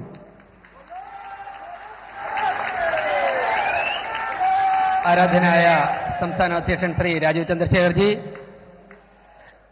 ബഹുമാന്യനായ പ്രധാനമന്ത്രി Shri Narendra Modi, my dear friends and leaders, first of all I would like to express my sincere thanks to Honorable Prime Minister Narendra Modi and the BJP state and the central team for giving me an opportunity to serve as the mayor in the city in the coming years. Dear Modi, during the election campaigning, our slogan was Vikasit Bharatam. The developmental activities which is going on in our country for the last 11 years, under your effective and able leadership motivated us to raise the slogans, and the people of Trivandrum totally accepted, and this is behind the reason for this glorious victory. I would like to mention you an important thing that during the election campaigning from various parts, especially from our media friends, repeatedly asked not to the leaders, to the workers also, is it possible to be here Narendra Modi within 45 days after the poll? I am very proudly say that, media friends, here is our Prime Minister, Honorable Narendra Modi, to bless this city. Modi ji, your 3-time tweets and your letter addressing Trivandrum and Kerala and mentioning Trivandrum's names, especially in Calcutta and Assam programs, and your presence here, it motivated us to implement the slogans raised by us during the election campaigning. പ്രിയപ്പെട്ടവരെ, ഞങ്ങൾ പറഞ്ഞിരുന്നു ഈ തെരഞ്ഞെടുപ്പ് കഴിഞ്ഞ് ബഹുമാനപ്പെട്ട പ്രധാനമന്ത്രി തിരുവനന്തപുരത്ത് വരുമ്പോഴേക്കും തിരുവനന്തപുരത്തിന്റെ പ്രശ്നങ്ങളും തിരുവനന്തപുരത്തെ സാധ്യതകളും ഒക്കെ തന്നെ അടങ്ങുന്ന ഒരു രൂപരേഖ, ഞങ്ങളുടെ ആവശ്യം ഞങ്ങൾ അദ്ദേഹത്തിനോടൊപ്പം സമർപ്പിക്കുമെന്ന്. ഞാൻ പറയുന്നു, വെറും 26 ദിവസം മാത്രം പ്രായമായ ഒരു ഭരണസമിതിയാണിത്. ഞങ്ങൾക്കൊരു 10 ദിവസം വരെ സ്റ്റാൻഡിംഗ് കമ്മിറ്റി ചെയർമാൻ തെരഞ്ഞെടുപ്പുമായിട്ടൊക്കെ ബന്ധപ്പെട്ട് അതിന്റെ കാര്യങ്ങളിലായിരുന്നു. അതിനുശേഷം ലഭ്യമായ 15 ദിവസങ്ങൾ കൊണ്ട്, അതായത് സത്യപ്രതിജ്ഞ ചെയ്ത അന്നേ ദിവസം രാത്രി മുതൽ രാജീവ് ചന്ദ്രശേഖർജിയുടെ അധ്യക്ഷതയിൽ ഞങ്ങൾ ഒരുമിച്ച് ചേർന്നുകൊണ്ട് തിരുവനന്തപുരത്തിന്റെ പ്രശ്നങ്ങൾ എങ്ങനെ പരിഹരിക്കാമെന്ന്, തിരുവനന്തപുരത്തിന്റെ സാധ്യതകൾ എങ്ങനെ രാജ്യത്തിന് പ്രയോജനപ്പെടുത്താമെന്ന് ചർച്ചയും ചിന്തയുമായിരുന്നു. അതിന്റെ അടിസ്ഥാനത്തിൽ 15 ദിവസം കൊണ്ട് ഒരു ഭരണസമിതിക്ക് സാധ്യമായ കാര്യങ്ങളൊക്കെ കോർത്തിണക്കിക്കൊണ്ട് ഞങ്ങൾ ഇന്ന് ഒരു രൂപരേഖ അദ്ദേഹത്തിന്റെ മുന്നിൽ സമർപ്പിക്കുകയാണ്. പ്രിയപ്പെട്ടവരെ, ഇത് പൂർണ്ണമല്ല. ഫെബ്രുവരി മാസത്തിൽ സംസ്ഥാന അധ്യക്ഷൻ രാജീവ് ചന്ദ്രശേഖർജി നിർദ്ദേശിച്ചതനുസരിച്ച് വ്യത്യസ്തമായ കോൺക്ലേവുകൾ തിരുവനന്തപുരത്ത് നടക്കും. അതിന്റെ അടിസ്ഥാനത്തിൽ ഞങ്ങൾ ഡൽഹിയിലെത്തി തിരുവനന്തപുരം 2030 ആകുമ്പോഴേക്കും ഈ രാജ്യത്തെ ഏറ്റവും മികച്ച 3 പട്ടണങ്ങളിൽ ഒന്നാകുവാനുള്ള ഞങ്ങളുടെ ആവശ്യങ്ങൾ ബഹുമാനപ്പെട്ട പ്രധാനമന്ത്രിയുടെ മുമ്പിൽ ഞങ്ങൾ കൂടുതലായിട്ട് ചർച്ച ചെയ്യും. ഞാൻ ദീർഘിപ്പിക്കുന്നില്ല, യാതൊരു സംശയവും വേണ്ട. 2030 ആകുമ്പോഴേക്കും ആരും ജീവിക്കുവാൻ ആഗ്രഹിക്കുന്ന നഗരമാക്കി ഞങ്ങൾ നരേന്ദ്രമോദിയുടെ നേതൃത്വത്തിൽ തിരുവനന്തപുരത്തെ മാറ്റിമറിക്കുമെന്ന് പറഞ്ഞുകൊണ്ട് അദ്ദേഹത്തിന്റെ ടീമിന്റെയും പിന്തുണ, BJP സംസ്ഥാന ദേശീയ നേതൃത്വത്തിന്റെ പിന്തുണ ഞങ്ങൾ ഒരുപാട് നന്ദി അർപ്പിക്കുന്നു. ഞാൻ ഒരു കാര്യം കൂടി പറഞ്ഞുകൊണ്ട് ചുരുക്കുകയാണ്. കഴിഞ്ഞ ദിവസം കോർപ്പറേഷന്റെ കൗൺസിൽ യോഗം നടന്നിരുന്നു. പ്രിയപ്പെട്ടവരെ, ഞാനിവിടെ സംസാരിക്കുന്നത് BJP പിന്തുണയുള്ള 51 പേർക്ക് വേണ്ടി മാത്രമല്ല. Dear Modi ji, I would like to mention you one more thing, that I am speaking for the 101 councillors, entire team in Trivandrum Municipal Corporation, because the discussions which happened in the previous council, totally they are anxiously waiting to your visit in Trivandrum. എല്ലാ കൗൺസിലർമാരും പ്രധാനമന്ത്രി തിരുവനന്തപുരത്ത് വന്ന് തിരുവനന്തപുരത്തെ സഹായിക്കുമെന്ന കാര്യങ്ങളിൽ വളരെ ആകാംക്ഷയോടെ കാത്തിരിക്കുകയാണ്. അതുകൊണ്ട് തന്നെ ആ സുദിനങ്ങളിലേക്ക് നമുക്ക് ഒരുമിച്ച് മുന്നേറാമെന്ന് പറഞ്ഞുകൊണ്ട് ഇത്രയും മികച്ച വിജയം ദേശീയ ജനാധിപത്യ സഖ്യത്തിന് നൽകിയ തിരുവനന്തപുരത്തെ ജനങ്ങളെ ഒരിക്കൽ കൂടി അവരോട് നന്ദി അർപ്പിച്ചുകൊണ്ട് നിർത്തുന്നു. നന്ദി, നമസ്കാരം. അടുത്തത് അധ്യക്ഷ ഭാഷണമാണ്. 7 പതിറ്റാണ്ട് കാലത്തെ മുന്നണി രാഷ്ട്രീയത്തിന്റെ ചവിട്ടുനാടകത്തിനിടയിൽ ചതഞ്ഞരച്ചു പോയ മലയാളികളുടെ പ്രതീക്ഷകൾക്ക് നാന്ദി കുറിച്ചുകൊണ്ട് വികസിത കേരളം എന്ന പുതിയ അജണ്ട കേരളത്തിന് സമ്മാനിച്ച കേരളത്തിന്റെ വികസന നായകൻ ഭാരതീയ ജനതാ പാർട്ടിയുടെ ബഹുമാനായ സംസ്ഥാന പ്രസിഡന്റ് ശ്രീ രാജീവ് ചന്ദ്രശേഖർജിയെ അധ്യക്ഷ ഭാഷണത്തിന് വേണ്ടി ബഹുമാനപൂർവ്വം ക്ഷണിക്കുന്നു.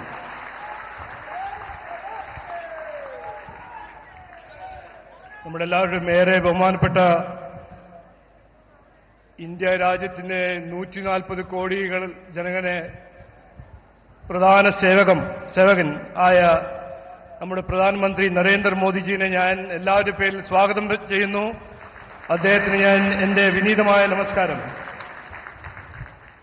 ഒപ്പം ഇവിടെ വേദിയിലും സദസ്സിലുമുള്ള സഹപ്രവർത്തകർക്കും ഇവിടെ വന്ന സഹോദര സഹോദരിമാർക്കും എന്റെ വിനീതമായ നമസ്കാരം. നമുക്കെല്ലാവർക്കും അറിയാം, ഇന്ന് ഒരു സന്തോഷകരമായ ദിവസമാണ്. കാരണം നമ്മളെ അസംബ്ലി ഇലക്ഷന്റെ ആദ്യത്തെ പൊതുയോഗം ഉദ്ഘാടനം ചെയ്യാൻ വന്നിരിക്കുന്നത് നമ്മുടെ ഏറെ ബഹുമാനപ്പെട്ട പ്രധാനമന്ത്രി നരേന്ദ്രമോദിജിയാണ്. നമ്മുടെ മേയർ VV രാജേഷ് പറഞ്ഞ പോലെ ഈ തിരുവനന്തപുരം കോർപ്പറേഷൻ ഇലക്ഷന്റെ സമയത്ത് നമ്മളൊരു വാഗ്ദാനം കൊടുത്തു. 45 ദിവസത്തിൽ 5 കൊല്ലത്തിന്റെ ഒരു ബ്ലൂ പ്രിന്റ് ഉണ്ടാക്കും. തിരുവനന്തപുരം കോർപ്പറേഷന് പിന്തുണ കൊടുക്കാൻ നമ്മുടെ നരേന്ദ്രമോദിജി ഇവിടെ വരും. ആ വാഗ്ദാനം ഇന്ന് പാലിച്ചു നമ്മുടെ ഏറെ ബഹുമാനപ്പെട്ട പ്രധാനമന്ത്രി നരേന്ദ്രമോദിജി. വരാൻ പോകുന്ന അസംബ്ലി ഇലക്ഷനെ കുറിച്ച് 2 വാക്ക് പറയാൻ ആഗ്രഹിക്കുന്നു. ഇത് നിർണായകമായ ഒരു ഇലക്ഷനാണ്. നാടിന്റെ ഭാവി, കുട്ടികളുടെ ഭാവി, മലയാളികളുടെ ഭാവി, പുതിയ തലമുറയുടെ ഭാവി തീരുമാനിക്കേണ്ടത് ഇലക്ഷനാണ്. ഈ ഇലക്ഷനെ കുറിച്ച് ചർച്ച ചെയ്യുമ്പോൾ നമുക്ക് കുറച്ച് കാര്യങ്ങൾ ആലോചിക്കണം. ഇവിടെ LDFും കോൺഗ്രസും മാറി മാറി ഭരിച്ച് നാടിന്റെ അവസ്ഥ എന്താക്കി? ഇന്ന് ഈ നാട് രാജ്യത്തെ ഏറ്റവും കൂടുതൽ തൊഴിലില്ലായ്മയുടെ നാടാണ്. ഏറ്റവും കൂടുതൽ വിലക്കയറ്റം. എന്തുകൊണ്ട്? CPM കോൺഗ്രസിന്റെ ഭരണത്തിന്റെ ഫലമാണത്. ഇന്ന് ഭീകരമായ അഴിമതിയാണ് ഈ നാട്ടിൽ കാണുന്നത്. കോൺഗ്രസിന്റെ സമയത്തും CPMന്റെ സമയത്തും നടക്കുന്ന അഴിമതി, ശബരിമല കൊള്ള അതിന്റെ ഉദാഹരണമാണ്. നമുക്ക് ചോദിക്കണം, ആലോചിക്കണം, എന്തുകൊണ്ട് ശബരിമല കൊള്ള ചെയ്ത ആ ദല്ലാൽ സോണിയാഗാന്ധിയെ പോയി കാണുന്നു? എന്തുകൊണ്ട് ശബരിമല കൊള്ള ചെയ്ത ദല്ലാൽ CPMന്റെ മുഖ്യമന്ത്രിയെ കാണുന്നു? എന്തുകൊണ്ട് ഉപഹാരം കൊടുക്കുന്നു കോൺഗ്രസ് MPമാർക്ക്? ഇത് ചോദിക്കേണ്ട ഒരു ചോദ്യമാണ്. ഈ ഇലക്ഷൻ സമയത്ത് ഇത് ആലോചിക്കേണ്ട ഒരു ഇഷ്യൂ ആണ്. പിന്നെ മറ്റൊരു കാര്യം ആലോചിക്കണം, ചിന്തിക്കണം, ഇതിനെക്കുറിച്ച് ചർച്ച ചെയ്യണം. എന്തുകൊണ്ട് ഈ നാട്ടിൽ ജമാഅത്തെ ഇസ്ലാമി, SDPI, കോൺഗ്രസിന്റെയും CPMന്റെ പിന്തുണയുണ്ട് ഇവിടെ വളർന്നത്? ഇത് നാടിന് നല്ലതാണോ? ഇത് ചിന്തിക്കണം, ആലോചിക്കണം. 10 കൊല്ലം CPM ഭരിച്ചു, അതിന് മുമ്പ് കോൺഗ്രസ് ഭരിച്ചു. 10 കൊല്ലം രാജ്യത്തിന് ഭരിച്ച കോൺഗ്രസ് പാർട്ടി നാടിനെ നശിപ്പിച്ചു, രാജ്യത്തിനെ നശിപ്പിച്ചു. എന്നിട്ട് 2014 ജനങ്ങൾ നരേന്ദ്രമോദിജിക്ക് ഒരു മാൻഡേറ്റ് കൊടുത്ത് 5ാം ദുർബലമായ ഇക്കോണമിയെ ഇന്ന് നരേന്ദ്രമോദിജിന്റെ പരിശ്രമവും നിരാന്ത പരിശ്രമവും അദ്ദേഹത്തിന്റെ കാഴ്ചപ്പാടിന്റെ കാരണം ഇന്ന് ഇന്ത്യ 4ാമത്തെ ഇക്കോണമിയായി മാറി. ഇതാണ് പോളിറ്റിക്സ് ഓഫ് പെർഫോമൻസ്. ഇതാണ് നരേന്ദ്രമോദിജിന്റെ ഭരണം. ഇതാണ് NDAന്റെ ഭരണം. ഇനി വരാൻ പോകുന്ന അസംബ്ലി ഇലക്ഷനിൽ നമ്മൾ തീരുമാനിക്കണം നമ്മളുടെ ഭാവി എന്താണ്. നമുക്ക് വേണം വികസിത കേരളം. നമ്മുടെ കുട്ടികൾക്ക് തൊഴിൽ കിട്ടണം, നമ്മുടെ കുട്ടികൾക്ക് അവസരങ്ങൾ സൃഷ്ടിക്കണം. നമ്മുടെ ഇക്കോണമിയെ നന്നായി മാറ്റി കടത്തിന്റെ ഇക്കോണമിയല്ല, വളർച്ചയുടെ ഇക്കോണമിയായി മാറ്റണം. നമുക്ക് വേണം വികസിത കേരളം. നമുക്ക് വേണം വിശ്വാസ സംരക്ഷണം. ഇവിടെ വിശ്വാസികളെ സംരക്ഷിക്കാൻ NDAക്ക് മാത്രമേ കഴിയുള്ളൂ. വിശ്വാസികളുടെ അമ്പലങ്ങളും പള്ളികളും സംരക്ഷിക്കാൻ NDAക്ക് മാത്രമേ കഴിയുള്ളൂ. നമുക്ക് ഇവിടെ നമ്മുടെ നാട്ടിൽ ജമാഅത്തിന്റെ രാഷ്ട്രീയവും SDPIന്റെ രാഷ്ട്രീയവും അവർക്ക് പിന്തുണ കൊടുക്കുന്ന കോൺഗ്രസും മുസ്ലിം ലീഗിന്റെ CPMന്റെ രാഷ്ട്രീയം ഇനി ആവശ്യമില്ല. നമുക്ക് വേണ്ടത് ഒരു നല്ല ഭാവി, ഒരു പുതിയ ഭാവി, ഒരു വികസിത കേരളത്തിന്റെ ഭാവി.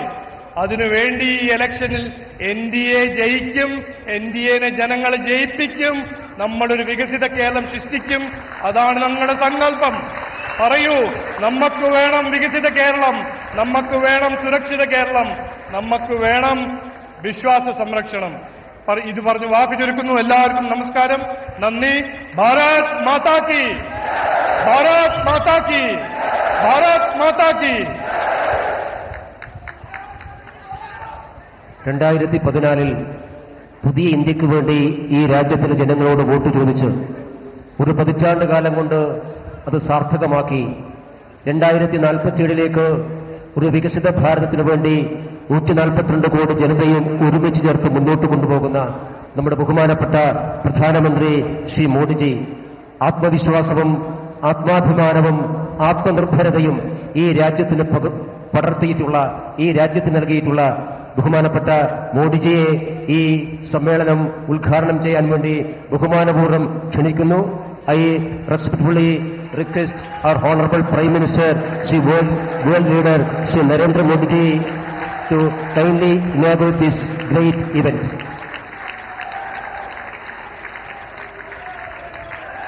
അദ്ദേഹത്തിന്റെ പ്രസംഗം പരിഭാഷപ്പെടുത്താൻ വേണ്ടി ശ്രീ സന്ദീപ് വചസ്പതിയെയും ക്ഷണിക്കുന്നു.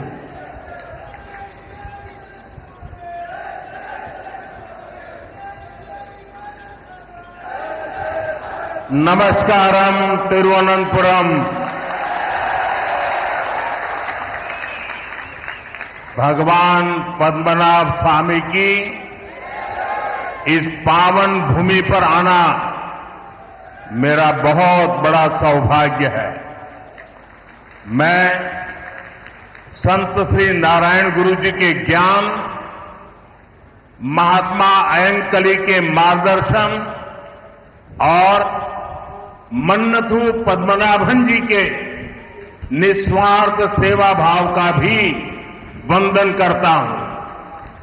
आज वसंत पंचमी सरस्वती पूजा का पावन पर्व भी है। ये महामाघ महोत्सवम उसका भी समय है। मैं केरला के लोगों को इन पर्वों की हार्दिक शुभकामनाएं देता हूं। आज नेताजी सुभाष चंद्र बोस जी की जन्म जयंती भी है।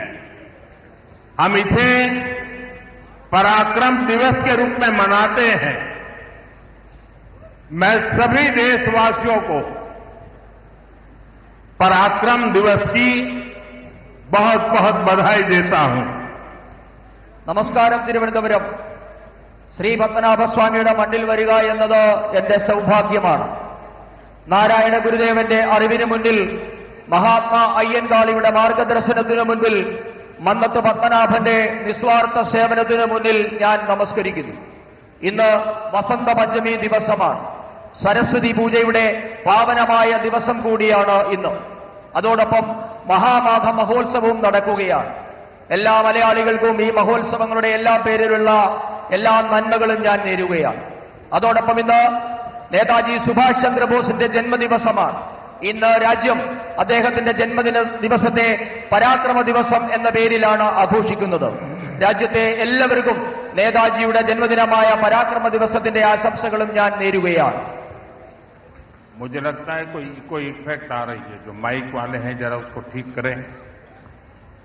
माइक ये संगीत पार्टी में तो इको इफेक्ट चाहिए, यहां क्या जरूरत है? समझाइए इनको। പറയുന്ന പരിഭാഷപ്പെടുത്തുന്നത് വളരെ ഇഫക്റ്റീവ് ആയിട്ട് കേൾക്കുന്നില്ല, നല്ല രീതിയിൽ കേൾക്കുന്നില്ല. മൈക്ക് ഒന്ന് അഡ്ജസ്റ്റ് ചെയ്യാനാണ്. എക്കോ കുറച്ചാൽ മതി. എക്കോ. मैं मेरा भाषण शुरू करने से पहले आज मेरे लिए बहुत भावुक पल है।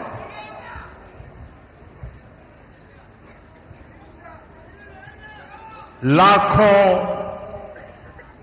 कार्यकर्ताओं का परिश्रम रंग ला रहा है। आज मैं सबसे पहले केरला की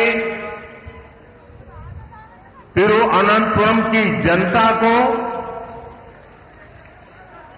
हमारे लाखों समर्थकों को, साथियों को मेरा भाषण शुरू करने से पहले बहुत ही आदरपूर्वक नमन करना चाहता हूं।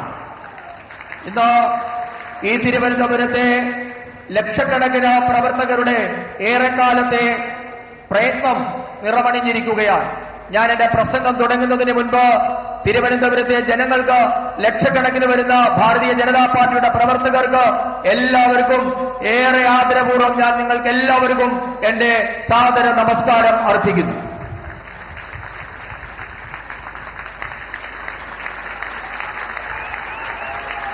बोलो भारत माता की, बोलो भारत माता की, बोलो भारत माता की। जय जय नरेंद्र मोदी, जय जय नरेंद्र मोदी, जय जय बीजेपी।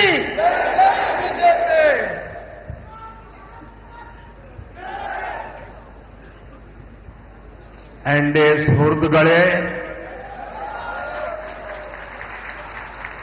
मैं जब भी केरला आता हूं आपका स्नेह, आपका स्वागत गर्मजोशी से भरा होता है और आज आपका उत्साह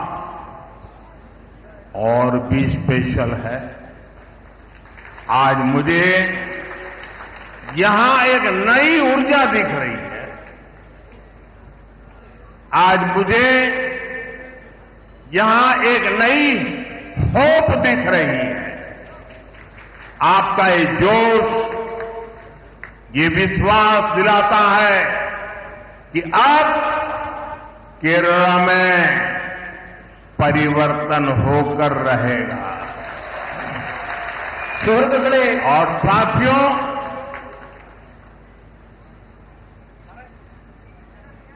कुछ यहां जो लेफ्टिस्ट इकोसिस्टम होगा उनको शायद आज मेरी बात गले नहीं उतरेगी, लेकिन मैं आपको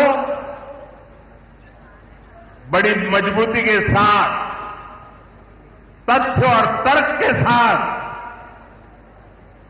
मेरी इस बात की ताकत क्या है वो बताना चाहता हूं। 1987 के पहले गुजरात में बीजेपी एक हाशिए की पार्टी थी, अखबार में 2 लाइन भी नहीं छपती थी। 87 में पहली बार भाजपा ने अहमदाबाद म्युनिसिपल कॉरपोरेशन में विजय प्राप्त की, जैसे आज आपने तिरुवनंतपुरम में विजय प्राप्त की है। और वहीं से गुजरात में जो सिलसिला चला, लोगों ने हमारे काम को देखा, हमारे आचरण को परखा और उसका परिणाम है कि आज पिछले कई दशकों से वहां की जनता ने हमें सेवा का मौका दिया था। शुरुआत एक शहर से हुई थी, केरला में भी शुरुआत एक शहर से हुई है, और इसलिए मैं कहता हूं अब केरला भारतीय जनता पार्टी पर अभूतपूर्व विश्वास करके हमारे साथ जुड़ चुका है। പ്രിയപ്പെട്ടവരെ, ഞാൻ കേരളത്തിൽ വരുമ്പോഴെല്ലാം നിങ്ങൾ സ്നേഹം നിറഞ്ഞ ഊഷ്മളമായ സ്വീകരണമാണ് എനിക്ക് നൽകാറുള്ളത്. എന്നാൽ ഇത്തവണ നിങ്ങളുടെ ആവേശം ഏറെ പ്രത്യേകതയുള്ളതാണ്. ഇന്ന് നിങ്ങളിൽ ഒരു പുതിയ ഊർജ്ജം എനിക്ക് കാണാൻ കഴിയുന്നുണ്ട്. നിങ്ങളിൽ ഇന്ന് ഒരു പുതിയ പ്രതീക്ഷ എനിക്ക് കാണാൻ കഴിയുന്നുണ്ട്. നിങ്ങളുടെ ഈ ആവേശം കാണുമ്പോൾ എനിക്കുറപ്പാണ് കേരളത്തിൽ ഇത്തവണ പരിവർത്തനമുണ്ടാകുക തന്നെ ചെയ്യുമെന്ന കാര്യം എനിക്കുറപ്പാണ്. ഞാൻ എന്റെ എല്ലാ ഉറപ്പോടും കരുത്തോടും കൂടി നിങ്ങളോട് പറയുന്നു, 1987 മുൻപ് ഗുജറാത്തിൽ ഭാരതീയ ജനതാ പാർട്ടി എന്നുള്ളത് തോൽവികൾ ഏറ്റുവാങ്ങുന്ന ഒരു പാർട്ടി മാത്രമായിരുന്നു. പത്രത്താളുകളിൽ പോലും ഇടം പിടിക്കാൻ പറ്റില്ലാത്ത ഒരു പാർട്ടിയായിരുന്നു. 1987 ആദ്യമായി അഹമ്മദാബാദ് മുനിസിപ്പാലിറ്റിയാണ് ഭാരതീയ ജനതാ പാർട്ടി വിജയിച്ചത്. അതുപോലെ ഇന്ന് തിരുവനന്തപുരം കോർപ്പറേഷനിലും നാം വിജയം നേടിയിട്ടുണ്ട്. ഇവിടെ നിന്നാണ് ഗുജറാത്ത് തുടങ്ങിയത്. ഗുജറാത്തിലെ ജൈത്രയാത്ര അഹമ്മദാബാദ് മുനിസിപ്പാലിറ്റിയിൽ നിന്നാണ് നാം തുടങ്ങിയത്. ആ അഹമ്മദാബാദിലെ ജനങ്ങൾ, ഗുജറാത്തിലെ ജനങ്ങൾ ഭാരതീയ ജനതാ പാർട്ടിയുടെ പ്രവർത്തനം കണ്ടു, അവരതിനെ വിലയിരുത്തി. അതിനുശേഷം അവർ നമുക്ക് തുടർച്ചയായി അവരെ സേവിക്കാനുള്ള അവസരം തന്നുകൊണ്ടിരിക്കുകയാണ്. ഒരു പട്ടണത്തിൽ നിന്ന് തുടങ്ങിയ ജൈത്രയാത്രയാണ് ഇന്ന് നാം ഗുജറാത്തിൽ തുടർച്ചയായി ഭരിക്കുന്നതിൽ എത്തി നിൽക്കുന്നത്. അതേപോലെ ഇന്ന് കേരളത്തിലും നാം ഒരു പട്ടണത്തിൽ നിന്ന് തുടങ്ങുകയാണ്. എനിക്കുറപ്പുണ്ട് ഇന്ന് കേരളം ഭാരതീയ ജനതാ പാർട്ടിയെ വിശ്വസിച്ചു തുടങ്ങിയിരിക്കുന്നു. मेरे साथ बोलिए, भारत माता की जय, भारत माता की जय, भारत माता की जय। एंडे सुहृदगळे, तिरुवनंतपुरम में बीजेपी की जीत साधारण नहीं है, यह ऐतिहासिक है, अभूतपूर्व है। तिरुवनंतपुरम ने केरला में बीजेपी सरकार की नींव डाल दी है। तिरुवनंतपुरम नगर निगम में आपने बीजेपी को सेवा करने का अवसर दिया। इसकी गूंज केरल में ही नहीं बल्कि पूरे देश में सुनाई दे रही है। ये गुड गवर्नेंस के लिए काम करने वाली पार्टी की जीत है। ये जीत विकसित केरला बनाने के संकल्प की जीत है और ये जीत एलडीएफ और यूडीएफ के करप्शन से केरला को मुक्त करने के कमिटमेंट की जीत है। मैं बीजेपी पर भरोसा जताने के लिए यहां के हर मतदाता का, एवरी वोटर का अभिनंदन करता हूं। नन्हे തിരുവനന്തപുരം പ്രിയപ്പെട്ടവരെ, തിരുവനന്തപുരത്തെ ഭാരതീയ ജനതാ പാർട്ടിയുടെ വിജയം അസാധാരണമാണ്, ഐതിഹാസികമാണ്, അത്ഭുതപൂർവമാണ്. കേരളത്തിലെ ഭാരതീയ ജനതാ പാർട്ടിയുടെ ഭരണത്തിന് തിരുവനന്തപുരം അടിത്തറയിട്ട് കഴിഞ്ഞു എന്ന് നമുക്ക് പറയാം. തിരുവനന്തപുരം കോർപ്പറേഷനിലെ ജനങ്ങൾ നിങ്ങളെ സേവിക്കാൻ ഒരവസരം ഇന്ന് ഭാരതീയ ജനതാ പാർട്ടിക്ക് നൽകിയിട്ടുണ്ട്. തിരുവനന്തപുരത്തെ ബിജെപിയുടെ വിജയകാഹളം കേരളത്തിൽ മാത്രമല്ല രാജ്യം മുഴുവൻ ഇന്ന് അലയടിക്കുകയാണ്. ഇത് സദ്ഭരണത്തിനായി യത്നിക്കുന്ന പാർട്ടിയുടെ വിജയമാണ്. വികസിത കേരളം എന്ന സ്വപ്നം യാഥാർത്ഥ്യമാക്കാനുള്ള വിജയമാണിത്. ഇടത് വലത് അഴിമതി ഭരണത്തിൽ നിന്ന് കേരളത്തെ മോചിപ്പിക്കുമെന്ന നിശ്ചയദാർഢ്യത്തോടുകൂടിയുള്ള വിജയം കൂടിയാണ് ഇത്. ഭാരതീയ ജനതാ പാർട്ടിയിൽ വിശ്വാസമർപ്പിച്ച തിരുവനന്തപുരത്തെ ഓരോ വോട്ടറെയും ഞാൻ അഭിനന്ദിക്കുന്നു. തിരുവനന്തപുരത്തിന് നന്ദി, നന്ദി തിരുവനന്തപുരം. मैं देख रहा हूं एक छोटा बच्चा और कब से खड़ा है हाथ ऊपर करके। बेटे थक जाओगे, आप अपना चित्र मुझे दे दीजिए, पीछे अपना एड्रेस वगैरह लिख लीजिए, मैं आपको चिट्ठी लिखूंगा और मैं एसपी जी को कहूंगा कि इस बच्चे का जो प्यार है, आशीर्वाद है, वो जरूर ले लीजिए। यहाँ ये मैडम भी कुछ देना चाहती है लग रहा है, वो बड़ा किताब बना करके लाई लगती है. എനിക്ക് ഇവിടെ നിന്നുകൊണ്ട് കാണാം ഒരു കൊച്ചുകുഞ്ഞ് കുറെ നേരമായി ഒരു ചിത്രം ഉയർത്തിപ്പിടിച്ചു നിൽക്കുന്നുണ്ട്. മകനെ, നിന്റെ കൈ കഴിക്കും, അവിടെ ഇരിക്കുക. ഞാൻ ഇവിടെ എസ് പി ജിയോട് പറയുന്നുണ്ട്, നിന്റെ ആ ചിത്രം ഇവിടെ ഏൽപ്പിക്കുക. ആ ചിത്രം തരുമ്പോൾ അതിന്റെ പിറകിൽ നിന്റെ അഡ്രസ്സും മകന്റെ കുഞ്ഞിന്റെ അഡ്രസ്സും കൂടി അതിൽ എഴുതണം. ഞാൻ കുഞ്ഞിനെ കത്തയക്കുന്നതാണ്. അതോടൊപ്പം തന്നെ ഒരു മാഡം ഏതോ ഒരു പുസ്തകം ഉയർത്തിപ്പിടിക്കുന്നത് കാണുന്നുണ്ട്. അതെന്താണെന്ന് മനസ്സിലായില്ല. जरा कोई कलेक्ट कर ले इसको. ആരെങ്കിലും അതൊന്ന് കളക്ട് ചെയ്യണം.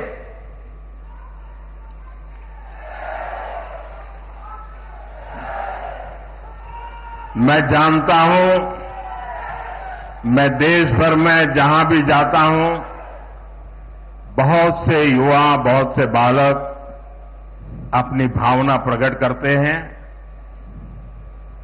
और मैं जानता हूं कि इसके बाद कुछ मुझको विशेष प्रेम करने वाले लोग भांति भांति के रील बनाते हैं. कोई इसको प्री प्लान बड़ा ड्रामा है ऐसा कहते हैं. ये सारी गालियां मैं सुनता हूं. क्यों? क्योंकि मैं आपके प्यार को समझता हूं. इन छोटे छोटे बच्चों की भावनाओं को समझता हूं और इसलिए रील बनाने वालों की गालियां तो खाता रहूंगा, लेकिन अगर किसी बच्चे ने 2 दिन 3 दिन इस प्रकार से प्यार से मेहनत की है, मैं उसका अपमान नहीं कर सकता, मैं इसको दुखी नहीं कर सकता. रील जितने ही बनने हैं बन ले. जनता के प्रति मेरी जो जिम्मेवारी है और जनता का मेरे प्रति जो भाव है, वो इन रील से हजारों लाखों गुना अधिक ताकतवर है. ഞാൻ രാജ്യത്തെ എല്ലായിടത്തും പോകുന്നിടത്ത്, രാജ്യത്തെ വിവിധ പരിപാടിയിൽ പങ്കെടുക്കുന്നിടത്ത് എല്ലായിടത്തും യുവാക്കളും കുട്ടികളുമൊക്കെ അവരുടെ സ്നേഹം പല രീതിയിൽ പ്രകടിപ്പിക്കാറുണ്ട്. അവരുടെ സ്നേഹം ചിത്രങ്ങളായും പലവിധങ്ങളായ അവരുടെ ക്രിയേഷനായും ഒക്കെ എനിക്ക് കിട്ടാറുമുണ്ട്. പക്ഷേ അതിനെയൊക്കെ റീൽസിൽ കൂടിയൊക്കെ അപമാനിക്കുന്നവരും ഇതൊക്കെ ഡ്രാമയാണ് എന്ന് പറയുന്നവരും ഒക്കെ ഈ രാജ്യത്തുണ്ട്. അതൊക്കെ അവിടെ നടക്കട്ടെ. പക്ഷേ എന്നെ സ്നേഹിക്കുന്നവരോട്, എന്നെ വിശ്വസിക്കുന്നവരുടെ സ്നേഹത്തെ ഞാൻ ഉപേക്ഷിക്കാൻ ഞാൻ തയ്യാറല്ല. നിങ്ങൾ എത്ര റീൽസ് ഉണ്ടാക്കി അപമാനിക്കാൻ ശ്രമിച്ചാലും നിങ്ങളോട് പറയാനുള്ളത്, നിങ്ങൾ റീൽസ് ഉണ്ടാക്കിക്കൊള്ളൂ. അതിലും എത്രയോ 1000 മടങ്ങാണ് ഈ രാജ്യത്തെ ജനങ്ങൾ എനിക്ക് നൽകുന്ന സ്നേഹം. അവരോട് എനിക്ക് ഉത്തരവാദിത്വമുണ്ട്. അവരുടെ സ്നേഹത്തോട് 1000 മടങ്ങ് എനിക്ക് വിധേയത്വമുണ്ട്. साथियों, तिरुवनंतपुरम के साथ दशकों से एलडीएफ और यूडीएफ ने बहुत अन्याय किया है. लेफ्ट और कांग्रेस ने, करप्शन ने तिरुवनंतपुरम को बेसिक सुविधाओं में भी पीछे रखा. लेकिन अब ऐसा नहीं होगा. यहां बीजेपी की हमारी टीम ने विकसित तिरुवनंतपुरम के विजन पर काम करना शुरू कर दिया है. मैं तिरुवनंतपुरम की जनता से कहूंगा, आप विश्वास रखिए. मारा तदीनी मारूम.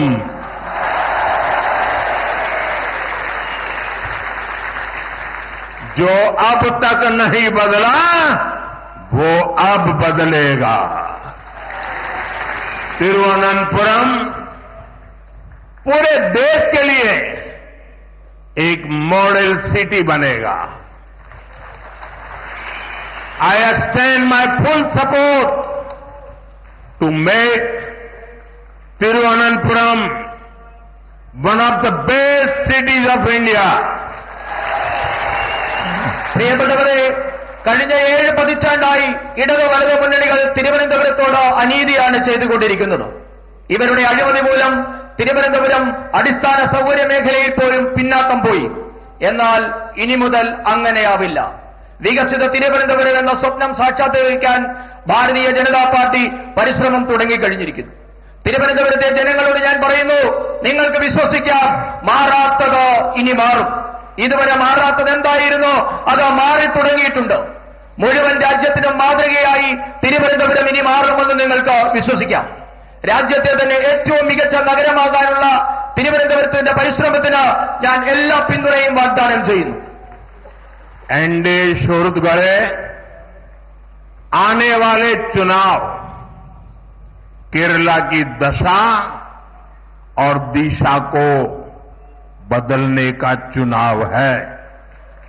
जब केरला के फ्यूचर की बात आती है तो आपने अब तक 2 पक्ष ही देखे हैं. एक तरफ एलडीएफ और दूसरी तरफ यूडीएफ, और इन दोनों ने बारी बारी से केरला को तबाह किया है. लेकिन एक तीसरा पक्ष भी है. वो पक्ष डेवलपमेंट का है, गुड गवर्नेंस का है, बीजेपी एनडीए का है. एलडीएफ और यूडीएफ के लोगों ने केरला को करप्शन, कुशासन और अपीजमेंट की खतरनाक राजनीति में झोंक दिया है. പ്രിയപ്പെട്ടവരെ, ഞാനൊരു കാര്യം നിങ്ങളോട് പറയാൻ ആഗ്രഹിക്കുന്നു. കേരളത്തിന്റെ തലവരെയും ഭാവിയും മാറ്റാൻ പോകുന്ന തിരഞ്ഞെടുപ്പായിരിക്കും ഇത്തവണ നടക്കാൻ പോകുന്നത്. സാധാരണഗതിയിൽ കേരളത്തെ പറ്റി സംസാരിക്കുമ്പോൾ, കേരളത്തിന്റെ ഭാവിയെപ്പറ്റി പറയുമ്പോഴൊക്കെ നാം 2 പക്ഷത്തെപ്പറ്റി മാത്രമായിരുന്നു സംസാരിച്ചുകൊണ്ടിരുന്നത്. 2 പക്ഷത്തെ മാത്രമായിരുന്നു നാം ഇതുവരെ കണ്ടുകൊണ്ടിരുന്നത്. ഒരു വശത്ത് ഇടതുപക്ഷം, മറുവശത്ത് വലതുപക്ഷം. ഇവർ രണ്ടുപേരും കൂടി കേരളത്തെ മാറി മാറി ഭരിച്ച് തകർത്തെറിഞ്ഞിരിക്കുകയാണ് ചെയ്തിരിക്കുന്നത്. എന്നാൽ ഇനി മുതൽ മൂന്നാമതൊരു പക്ഷം കൂടിയുണ്ട്. ആ പക്ഷം വികസനത്തിന്റെ പക്ഷമാണ്, സദ്ഭരണത്തിന്റെ പക്ഷമാണ്, ഭാരതീയ ജനതാ പാർട്ടി നയിക്കുന്ന എൻഡിഎയുടെ പക്ഷമാണ്. ഇടതു വലതു മുന്നണികൾ കേരളത്തെ അഴിമതിയിൽ, ദുർഭരണത്തിൽ, അപകടകരമായ പ്രീണന രാഷ്ട്രീയത്തിലൊക്കെ മുക്കി തകർത്ത് കളഞ്ഞിരിക്കുകയാണ്. സുഹൃത്തുക്കളെ, एलडीएफ और यूडीएफ इन दोनों के झंडे अलग है, सिंबल अलग है, लेकिन इनकी पॉलिटिक्स, इनका एजेंडा एक ही है. झंडा अलग है, एजेंडा एक है. Full corruption, zero accountability, full communalism, zero responsibility.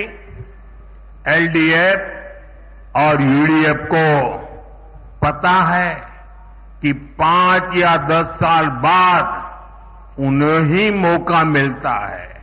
इसलिए यहां सरकार तो बदलती है, लेकिन सिस्टम वही रहता है.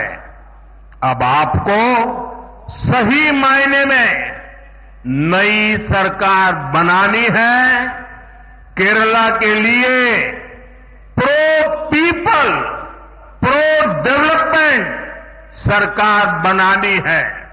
और ये काम बीजेपी, एनडीए यही कर सकती है. പ്രിയപ്പെട്ടവരെ, സിപിഎമ്മിന്റെയും കോൺഗ്രസിന്റെയും ഇടതുപക്ഷത്തിന്റെയും വലതുപക്ഷത്തിന്റെയും പതാകകൾ ഒരുപക്ഷെ വ്യത്യസ്തമാകാം, ചിഹ്നം രണ്ടായിരിക്കാം, എന്നാൽ ഇവരുടെ രാഷ്ട്രീയം, ഇവരുടെ അജണ്ട ഒന്നു തന്നെയാണ്. ഒരു വശത്ത് ആരോടും കടപ്പാടില്ലാത്ത സമ്പൂർണ്ണ അഴിമതി, ആരോടും ഉത്തരവാദിത്തമില്ലാത്ത സമ്പൂർണ്ണ വർഗീയത. ഇവരെ രണ്ടുപേരും സാധാരണ ധരിക്കുന്നത് 5-10 വർഷം കാത്തിരുന്നാലും വീണ്ടും ഭരിക്കാൻ അവസരം കിട്ടുമെന്നാണ് രണ്ട് മുന്നണികളുടെയും പ്രതീക്ഷ.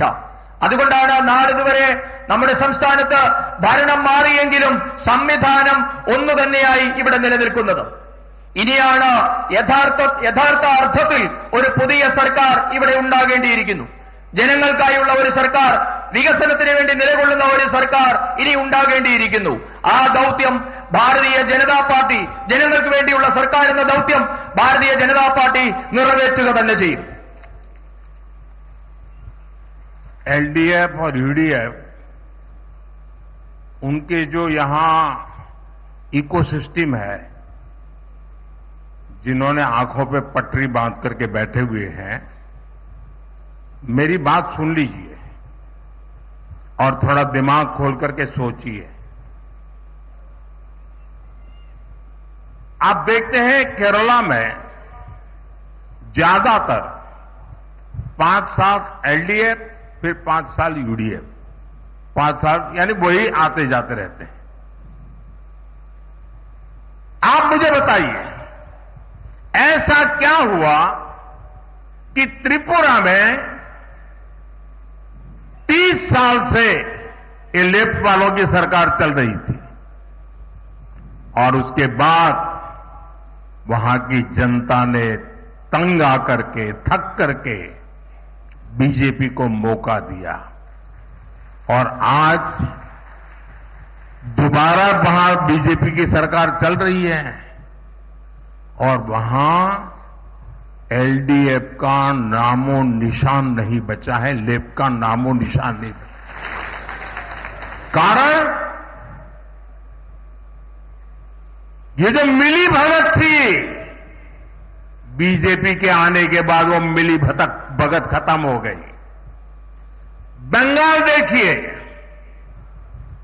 35-40 साल तक लेफ्ट ने राज किया था. वहां सरकार बदली और उसने लेफ्ट के खिलाफ जंग किया और परिणाम क्या हुआ? आज बंगाल में लेफ्ट वालों को चुनाव लड़ने के लिए उम्मीदवार नहीं मिल पाते हैं.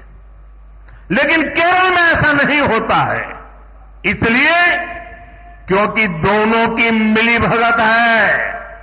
5 साल तुम बैठो, फिर 5 साल हम आएंगे, न हम तुम्हें परेशान करेंगे, न तुम हमें परेशान करोगे. अगर केरला को बचाना है, अगर केरला को आगे बढ़ाना है, तो एलडीएफ यूडीएफ की इस जोड़ी को तोड़ना ही होगा और परिवर्तन लाना ही होगा. നമ്മുടെ സംസ്ഥാനത്ത് ഞാൻ പറഞ്ഞു ഭരണം മാറുന്നുണ്ടെങ്കിലും എക്കോസിസ്റ്റം ഇടതുപക്ഷത്തിന്റെയും വലതുപക്ഷത്തിന്റെയും ഇവിടെ നിലനിൽക്കുകയാണ്. കേരളത്തിലെ ജനങ്ങളോട് എനിക്ക് അഭ്യർത്ഥിക്കാനുള്ളത് ബുദ്ധി ഉപയോഗിച്ച് അല്പം കൂടി ചിന്തിക്കണമെന്നാണ് എനിക്ക് അഭ്യർത്ഥിക്കാനുള്ളത്. കേരളത്തിൽ 5 വർഷം ഇടതുപക്ഷം 5 വർഷം വലതുപക്ഷം എന്ന രീതിയിലാണ് ഭരണം നടക്കുന്നത്. നിങ്ങൾ എന്നോട് പറയൂ, എന്തുകൊണ്ടാണ് ഇങ്ങനെ സംഭവിക്കുന്നത്? നമുക്ക് ത്രിപുരയിലെ ഉദാഹരണം എടുക്കാം. ത്രിപുരയിൽ 30 വർഷമാണ് ഇടതുപക്ഷ സർക്കാർ ഭരിച്ചത്. അതിനുശേഷം അവിടെ ജനങ്ങൾ മാറി ചിന്തിച്ചു. ഭാരതീയ ജനതാ പാർട്ടിക്ക് ഒരു അവസരം നൽകി. ഇന്ന് തുടർച്ചയായി 2ാം തവണയും ഭാരതീയ ജനതാ പാർട്ടി ത്രിപുര ഭരിക്കുകയാണ്. ഇന്നവിടെ LDFനെ പേരിന് പോലും കാണാൻ കിട്ടുന്നില്ല. കാരണം ഭാരതീയ ജനതാ പാർട്ടി വന്നാൽ ഇവരുടെ അഴിമതിയും ഐക്യവും നടക്കില്ല എന്ന് അവർക്ക് മനസ്സിലായിട്ടുണ്ട്. ബംഗാളിന്റെ ഉദാഹരണം എടുത്താൽ 35-40 വർഷക്കാലം ബംഗാൾ ഇടതുമുന്നണിയാണ് ഭരിച്ചുകൊണ്ടിരുന്നത്. ഇന്ന് സർക്കാർ മാറി ഇടതുപക്ഷത്തിനെതിരെ സമരം ചെയ്ത് ഇന്ന് അവിടെ പുതിയൊരു സർക്കാർ ഉണ്ടായിരിക്കുന്നു. പക്ഷേ അവിടുത്തെ ഇടതുപക്ഷത്തിന്റെ അവസ്ഥ എന്താണ്? ഇന്ന് ഇടതുപക്ഷത്തിന്റെ ടിക്കറ്റിൽ മത്സരിക്കാൻ ഒരു സ്ഥാനാർത്ഥിയെ പോലും കിട്ടുന്നില്ല എന്നതാണ് ഇടതുപക്ഷത്തിന്റെ അവസ്ഥ. ഇതെന്തുകൊണ്ടാണ് കേരളത്തിൽ സംഭവിക്കാത്തത് എന്ന് നിങ്ങൾ ചിന്തിക്കണം. കാരണം ഇവർ രണ്ടുപേരും തമ്മിലുള്ള അഡ്ജസ്റ്റ്മെന്റ് രാഷ്ട്രീയമാണ്, വിട്ടുവീഴ്ച രാഷ്ട്രീയമാണ്, ഐക്യമാണ് ഇതിന് കാരണം.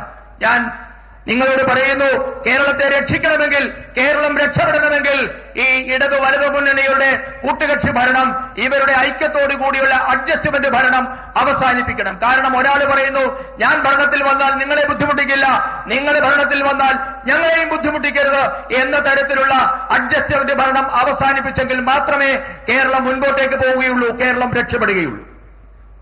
एनडीए सुहृदगणे, बीजेपी स्टेट के विकास से देश के विकास का मंत्र लेकर चलती है. इसलिए हम केरला के विकास को प्राथमिकता देते हैं. लेकिन एलडीएफ केरला के विकास की दुश्मन बनी हुई है. एलडीएफ अपनी ताकत यहां केंद्र सरकार की योजनाओं को रोकने में लगी है. एलडीएफ केरला में पीएम आवास योजना अर्बन का नेक्स्ट फेज लागू नहीं कर रही. जहां हर घर तक नल पहुंचाने की स्कीम में देरी की जा रही है. एलडीएफ सरकार नहीं चाहती कि गरीबों के बच्चे भी पीएमसी जैसे आधुनिक स्कूलों में पढ़ाई करें. यहां की राज्य सरकार इस योजना के लाभ से केरला के स्टूडेंट्स को दूर रख रहे हुए हैं. ऐसी गरीब विरोधी एलडीएफ सरकार को सबक सिखाना बहुत जरूरी है. പ്രിയപ്പെട്ടവരെ, സംസ്ഥാനങ്ങളുടെ വികസനത്തിൽ കൂടി മാത്രമേ രാജ്യത്തിന്റെ വികസനം സാധ്യമാകൂ എന്ന മന്ത്രവുമായാണ് ഭാരതീയ ജനതാ പാർട്ടി ഇന്ന് പ്രവർത്തിക്കുന്നത്. അതിനാൽ തന്നെ കേരളത്തിന്റെ വികസനത്തിന് ഭാരതീയ ജനതാ പാർട്ടി വലിയ പ്രാധാന്യമാണ് നൽകുന്നത്. അതേസമയം കേരളം ഭരിക്കുന്ന LDF ഇന്ന് വികസനത്തിന്റെ ശത്രുവായി മാറിയിരിക്കുന്നു. ഇന്ന് LDF സർക്കാർ അവരുടെ എല്ലാ ശക്തിയും കഴിവും വിനിയോഗിക്കുന്നത് കേന്ദ്ര പദ്ധതികളുടെ നേട്ടം കേരളത്തിലെ സാധാരണക്കാർക്ക് നൽകാതിരിക്കുന്നതിന് വേണ്ടിയാണ് അവരെല്ലാ ശക്തിയും കഴിവും വിനിയോഗിക്കുന്നത്. കേരളത്തിലെ നഗരങ്ങളിൽ പ്രധാനമന്ത്രി ആവാസ് യോജനയുടെ അടുത്ത ഘട്ടം, 2ാം ഘട്ടം LDF സർക്കാർ നടപ്പാക്കാൻ തയ്യാറാകുന്നില്ല. എല്ലാ വീടുകളിലും പൈപ്പുകളിൽ കൂടി ശുദ്ധജലം എത്തിക്കുന്ന പദ്ധതിയും ഇവിടെ ഇന്ന് നിലച്ചിരിക്കുകയാണ്. PM ശ്രീ പദ്ധതിയുടെ കീഴിൽ വരുന്ന ആധുനികമായ സ്കൂളുകളിൽ സാധാരണക്കാരുടെ മക്കൾ പഠിക്കേണ്ടതില്ല എന്നതാണ് ഇടത് സർക്കാരിന്റെ നയം. ഈ പദ്ധതിയുടെ നേട്ടങ്ങളിൽ നിന്ന് സംസ്ഥാന സർക്കാർ കേരളത്തിലെ ഈ പദ്ധതിയുടെ നേട്ടങ്ങൾ സംസ്ഥാന സർക്കാർ കേരളത്തിലെ വിദ്യാർത്ഥികൾക്ക് നിഷേധിക്കുകയാണ്. ഇങ്ങനെ സാധാരണക്കാരുടെ ശത്രുവായി മാറിയ ഇടത് സർക്കാരിനെ ഒരു പാഠം പഠിപ്പിക്കേണ്ടത് അത്യാവശ്യമാണ്. സുഹൃത്തുക്കളെ, बीजेपी एनडीए की केंद्र सरकार गरीब का जीवन बेहतर बनाने में जुटी है. इसका एक और उदाहरण हमारे शहरों में रेहड़ी, ठेले, फुटपाथ पर काम करने वाले हमारे भाई बहन हैं। हमने इन्हें आर्थिक मदद देने के लिए पीएम स्वनिधि योजना बनाई। केरला सहित देश के लाखों ऐसे साथियों को पहली बार बैंकों से मदद मिलनी शुरू हुई। अब एनडीए की केंद्र सरकार ने एक और बड़ा कदम उठाया है।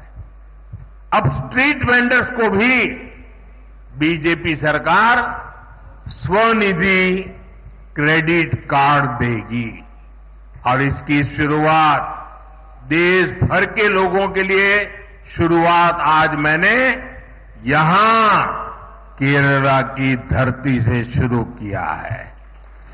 പ്രിയപ്പെട്ടവരെ, ഭാരതീയ ജനതാ പാർട്ടി നയിക്കുന്ന കേന്ദ്രത്തിലെ എൻഡിഎ സർക്കാർ സാധാരണക്കാരുടെ ജീവിതം മെച്ചപ്പെടുത്താൻ പ്രതിജ്ഞാബദ്ധമാണ്.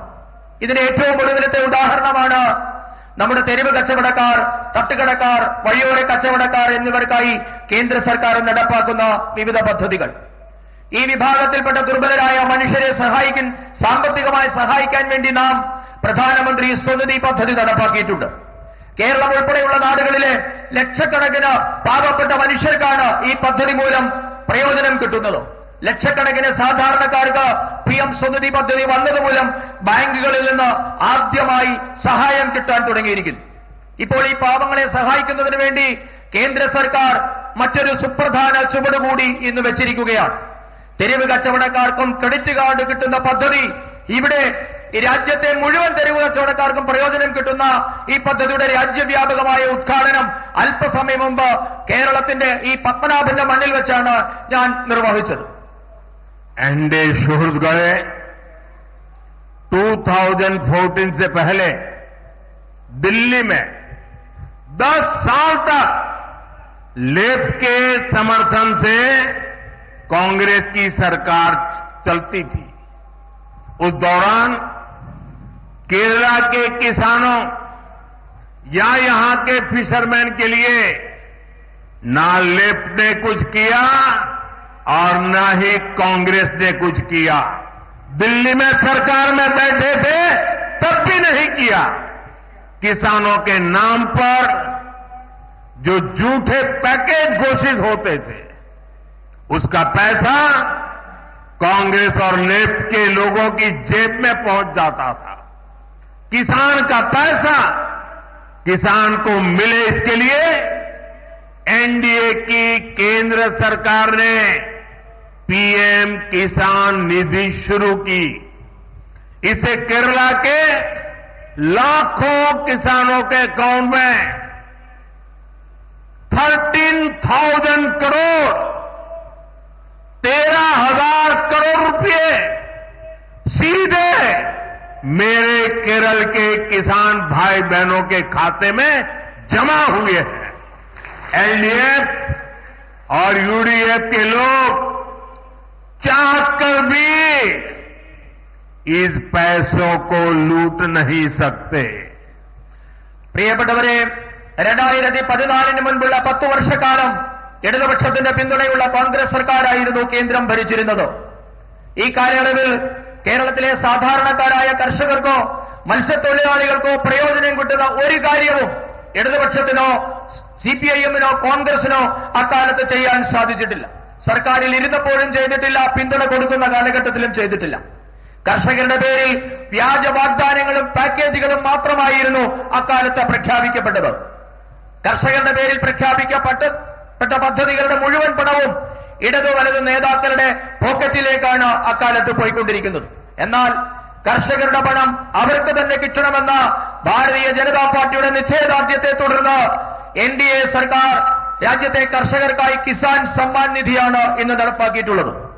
ഈ പദ്ധതി മൂലം കേരളത്തിലെ ലക്ഷക്കണക്കിന് വരുന്ന കർഷകരുടെ അക്കൗണ്ടുകളിലേക്ക് 13,000 കോടി രൂപയാണ് ഭാരതീയ ജനതാ പാർട്ടിയുടെ സർക്കാർ നേരിട്ട് അക്കൗണ്ടുകളിലേക്ക് എത്തിച്ചത്. ഈ പണം ഇന്ന് ഇടത് വലതു നേതാക്കൾ വിചാരിച്ചാൽ പോലും മോഷ്ടിക്കാൻ പറ്റത്തില്ല. ആ പറ്റാത്ത തരത്തിലേക്ക് കർഷകർക്ക് നേരിട്ട് പണം എത്തിച്ചിട്ടുണ്ട്. സുഹൃത്തുക്കളെ, फिशरमैन का हित भी एनडीए की प्राथमिकता है।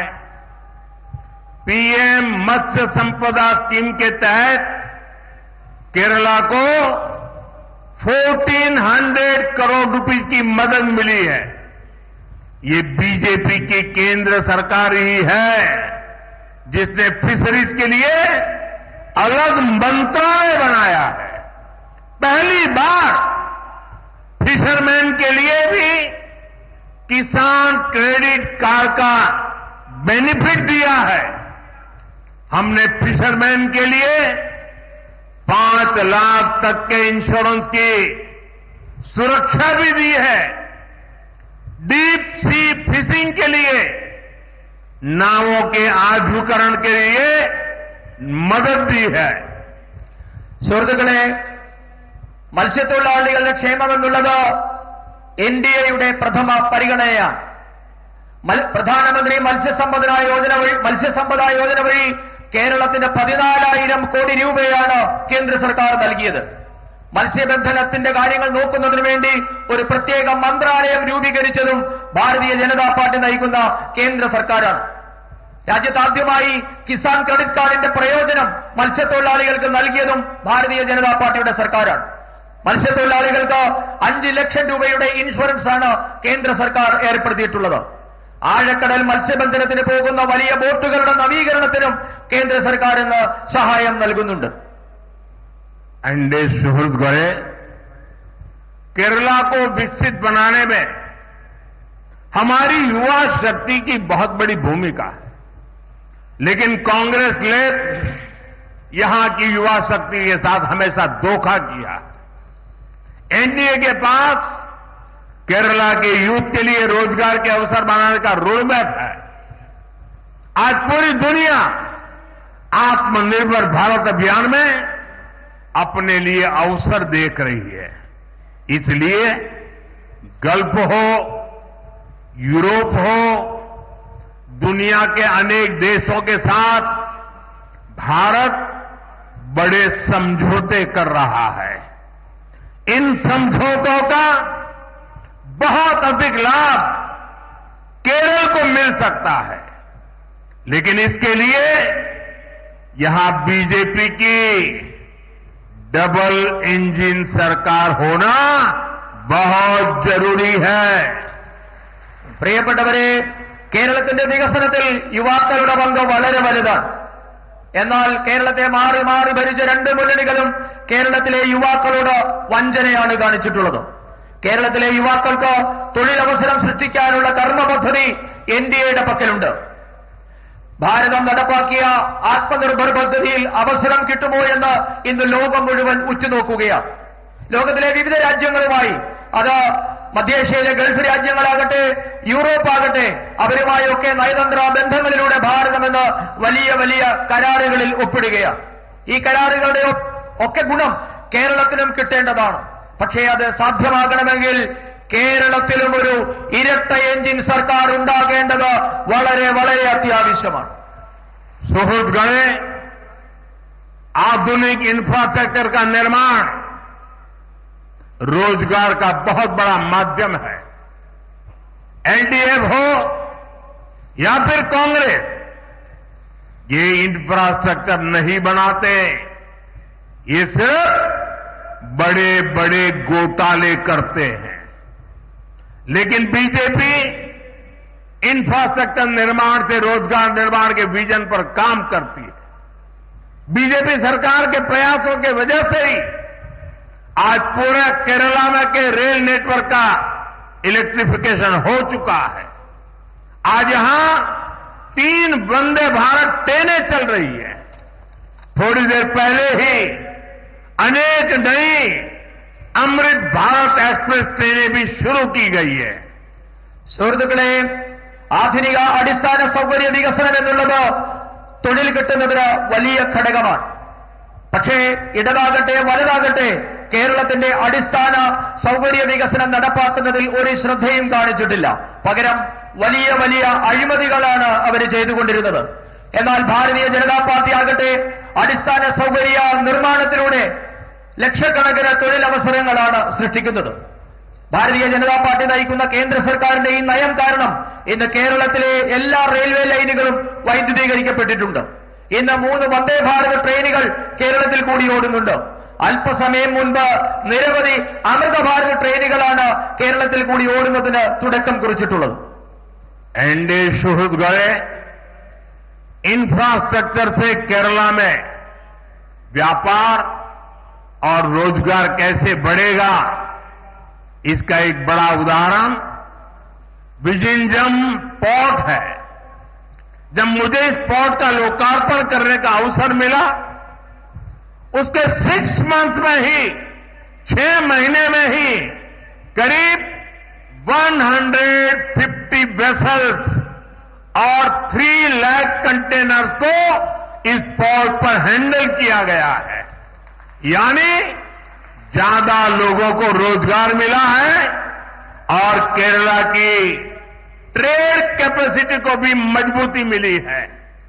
പ്രിയപ്പെട്ടവരെ, അടിസ്ഥാന സൗകര്യ വികസനത്തിലൂടെ കേരളത്തിന്റെ തൊഴിൽ മേഖല എങ്ങനെ വളരും എന്നതിന്റെ വലിയ ഉദാഹരണമാണ് വിഴിഞ്ഞം തുറമുഖ പദ്ധതി.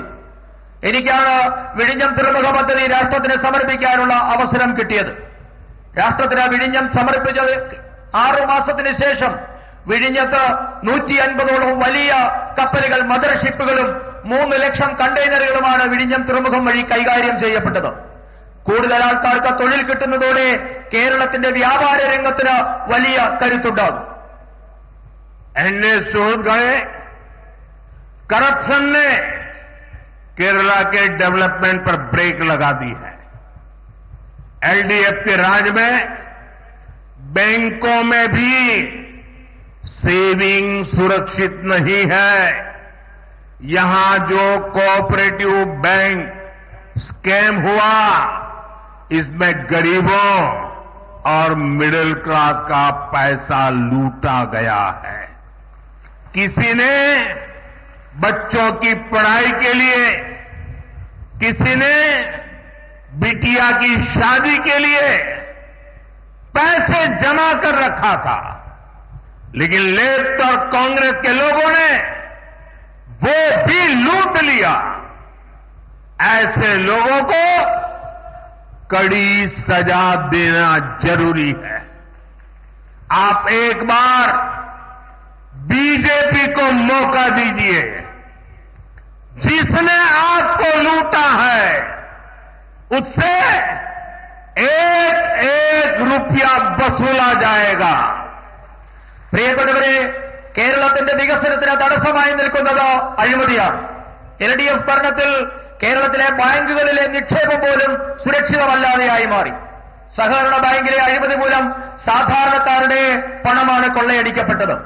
മക്കളുടെ വിദ്യാഭ്യാസത്തിനായും പെൺകുഞ്ഞുങ്ങളുടെ വിവാഹത്തിനായുമൊക്കെ സാധാരണ മനുഷ്യർ കരുതി വെച്ച പണമൊക്കെയും ഇടത് വലത് നേതാക്കന്മാർ കൊള്ളയടിച്ചു. ഇവർക്ക് കടുത്ത ശിക്ഷ നൽകേണ്ടത് വളരെ അത്യാവശ്യമാണ്. ഞാൻ നിങ്ങളോട് അഭ്യർത്ഥിക്കുന്നു, നിങ്ങൾ ഭാരതീയ ജനതാ പാർട്ടിക്ക് ഒരു അവസരം തന്നാൽ നിങ്ങളുടെ മോഷ്ടിക്കപ്പെട്ട ഓരോ പണവും ഈ മോഷ്ടിച്ചവരിൽ നിന്ന് തന്നെ തിരികെ ഈടാക്കുമെന്ന കാര്യം ഞാൻ നിങ്ങൾക്ക് ഉറപ്പ് നൽകുകയാണ്. एनडीए सुहृद गए भगवान अयप्पा के प्रति पूरे देश के लोगों की, हम सबकी अगाध आस्था है. लेकिन एलडीएफ सरकार ने सबरीमला मंदिर की परंपराओं को नुकसान पहुंचाने में कोई कसर नहीं छोड़ी है. अब यहां गोल्ड के चोरी होने की खबरें आ रही है. मंदिर में से, भगवान के पास से गोल्ड की चोरी, सोने की चोरी. मैं एक बात स्पष्ट कहना चाहता हूं, यहां बीजेपी सरकार बनते ही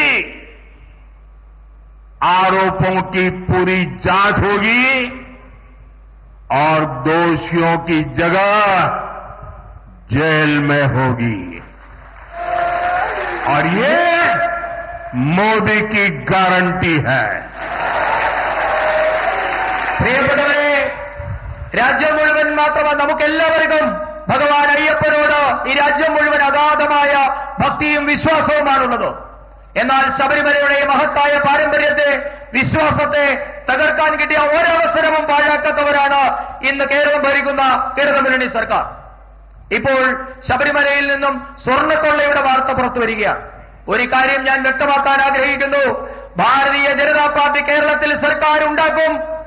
അങ്ങനെ ഭാരതീയ ജനതാ പാർട്ടിയുടെ സർക്കാർ ഉണ്ടായാൽ മുഴുവൻ ആരോപണങ്ങളെക്കുറിച്ചും നാം അന്വേഷണം നടത്തും. ഇപ്പോൾ ആരോപണ വിധേയരായിട്ടുള്ള മുഴുവൻ ആൾക്കാരും അവരുടെ വാസം ഇനി മുതൽ ജയിലിലാകുമെന്ന കാര്യവും ഞാൻ ഉറപ്പു പറയുകയാണ്. ഇതാണ് മോദിയുടെ ഗ്യാരണ്ടി. एनडीए सुहृदगणे, मैं आपको कांग्रेस से भी सावधान करने आया हूं. कांग्रेस के पास विकास का कोई एजेंडा नहीं है. कांग्रेस आज माओवादियों से ज्यादा कम्युनिस्ट और मुस्लिम लीग से भी ज्यादा कम्युनल हो गई है. इसलिए देश में आज कांग्रेस को एमएमसी यानी मुस्लिम लीगी माओवादी कांग्रेस कहा जा रहा है. इसलिए आपको कांग्रेस से भी बहुत सतर्क रहना है. ये मुस्लिम लीगी माओवादी कांग्रेस के लोग केरला को अपनी लैब बना रहे हैं. कांग्रेस यहां केरला में भी कट्टरपंथियों को बढ़ावा दे रही है. ज्ञान, विज्ञान, आध्यात्म, आस्था, इसकी इस पवित्र धरती को कांग्रेस के मुस्लिम लीगी एजेंडे से हमें मिलकर के इस पवित्र भूमि को बचाना है. പ്രിയപ്പെട്ടവരെ, കോൺഗ്രസിനെ കുറിച്ച് മുന്നറിയിപ്പ് നൽകുന്നതിന് വേണ്ടിയാണ് ഞാനിവിടെ എത്തിയിട്ടുള്ളത്. ഇന്ന് കോൺഗ്രസിന്റെ കയ്യിൽ വികസനത്തിനുള്ള ഒരു പദ്ധതിയുമില്ല. രാജ്യത്തെ കോൺഗ്രസ് എന്നുള്ളത് മാവോയിസ്റ്റുകളെക്കാൾ വലിയ കമ്മ്യൂണിസ്റ്റുകളായി മാറിയിരിക്കുന്നു. മുസ്ലിം ലീഗിനേക്കാൾ വലിയ വർഗീയവാദികളായി കോൺഗ്രസ് മാറിയിരിക്കുന്നു. അതുകൊണ്ടാണ് ഇന്ത്യൻ നാഷണൽ കോൺഗ്രസ് എന്നുള്ളത് ഇന്ന് എംഎംസി കോൺഗ്രസ് എന്നായി മാറിയിരിക്കുന്നു. മുസ്ലിം ലീഗ് മാവോയിസ്റ്റ് കോൺഗ്രസ് എന്നാണ് ഇന്ന് രാജ്യത്തെ കോൺഗ്രസ് അറിയപ്പെടുന്നത്. നിങ്ങൾ അതുകൊണ്ട് തന്നെ കോൺഗ്രസിനെ വളരെയധികം സൂക്ഷിക്കണമെന്ന മുന്നറിയിപ്പാണ് ഞാൻ നിങ്ങൾക്ക് നൽകുന്നത്. മുസ്ലിം ലീഗ് മാവോയിസ്റ്റ് കോൺഗ്രസ് കേരളത്തെ ഇന്ന് അവരുടെ വർഗീയ പരീക്ഷണങ്ങളുടെ പരീക്ഷണശാലയാക്കി മാറ്റിയിരിക്കുകയാണ്. കേരളത്തിലും കോൺഗ്രസ് വിഘടനവാദികളെ പിന്തുണയ്ക്കുകയാണ്. അറിവിന്റെ, ശാസ്ത്ര അവബോധത്തിന്റെ, ആധ്യാത്മികതയുടെ, വിശ്വാസത്തിന്റെ ഒക്കെ നാടായ നമ്മുടെ പവിത്രമായ കേരളത്തെ ഈ കോൺഗ്രസിന്റെ മുസ്ലിം ലീഗ് അജണ്ടയിൽ നിന്നും നമുക്ക് ഒരുമിച്ച് മുക്തരാക്കണം. കേരളത്തെ നമുക്ക് ഒരുമിച്ച് രക്ഷിക്കണം. साथियों, विकसित केरलम के लिए अब बड़े फैसले का समय आ गया है. अब केरला को नई पॉलिटिक्स चाहिए. 21st सेंचुरी के पहले 25 इयर्स तो चले गए, खत्म हो गए हैं. आने वाले 25 इयर्स के इसमें केरला को विकसित बनाने के लिए अब बीजेपी को डिसाइसिव मैंडेट चाहिए. इसलिए मैं केरला के लोगों से कहूंगा, यही समय है, सही समय है. Now is the time for विकसित Keralam. Now is the right time for NDA government. आइए बीजेपी के साथ केरला में विकास के नए युग की शुरुआत करें. പ്രിയപ്പെട്ടവരെ, ഇപ്പോൾ വികസിത കേരളം സാധ്യമാക്കാനുള്ള സമയമാണ് സമാഗതമായിരിക്കുന്നത്. ഇതിനായി കേരളത്തിന് ഒരു പുതിയ രാഷ്ട്രീയം ആവശ്യമാണ്. 21ാം നൂറ്റാണ്ടിന്റെ ആദ്യ 25 വർഷങ്ങൾ കടന്നുപോയിരിക്കുന്നു. അടുത്ത 25 വർഷത്തിനുള്ളിലെങ്കിലും കേരളത്തെ വികസിതമാക്കണമെങ്കിൽ ഉറച്ച തീരുമാനം ആവശ്യമാണ്. അതുകൊണ്ട് ഞാൻ കേരളത്തോട് പറയുന്നു, ഇതാണ് ശരിയായ സമയം, ഇതാണ് സമയം. കേരളത്തിൽ മാറ്റം കൊണ്ടുവരാനുള്ള യഥാർത്ഥ സമയം ഇതാണ്. വികസിത കേരളം സൃഷ്ടിക്കാനുള്ള സമയമാണ് ഇപ്പോഴുള്ളത്. NDA സർക്കാരിനുള്ള ശരിയായ സമയമാണിത്. വരൂ, നമുക്ക് ഒരുമിച്ച് ഭാരതീയ ജനതാ പാർട്ടിക്കൊപ്പം അണിചേർന്ന് കേരളത്തിന്റെ വികസനത്തിന് പുതിയൊരു തുടക്കം കുറിക്കാം. मेरे साथ बोलिए, भारत माता की जय. आप रहने दीजिए. भारत माता की, भारत माता की, भारत माता की. आज नेताजी सुभाष बाबू की जन्म जयंती भी है और वंदे मातरम के 150 साल. मेरे साथ बोलिए, वंदे वंदे वंदे वंदे वंदे वंदे वंदे वंदे वंदे. बहुत बहुत धन्यवाद. ഒരുപാട് നന്ദി മോദിജി. കേരളത്തെ ഇത്രയേറെ സ്നേഹിച്ചതിന്, കടലോളം ആത്മവിശ്വാസം ഞങ്ങൾക്ക് പകർന്നതിന്, മലയാളികളുടെ പ്രതീക്ഷകൾ വാനോളം ഉയർത്തിയതിന് ഒരുപാട് നന്ദി. ഈ ചടങ്ങിൽ ഔപചാരികമായി കൃതജ്ഞത രേഖപ്പെടുത്താൻ ശ്രീമതി ശോഭാ സുരേന്ദ്രനെ ബഹുമാനപൂർവ്വം ക്ഷണിക്കുന്നു.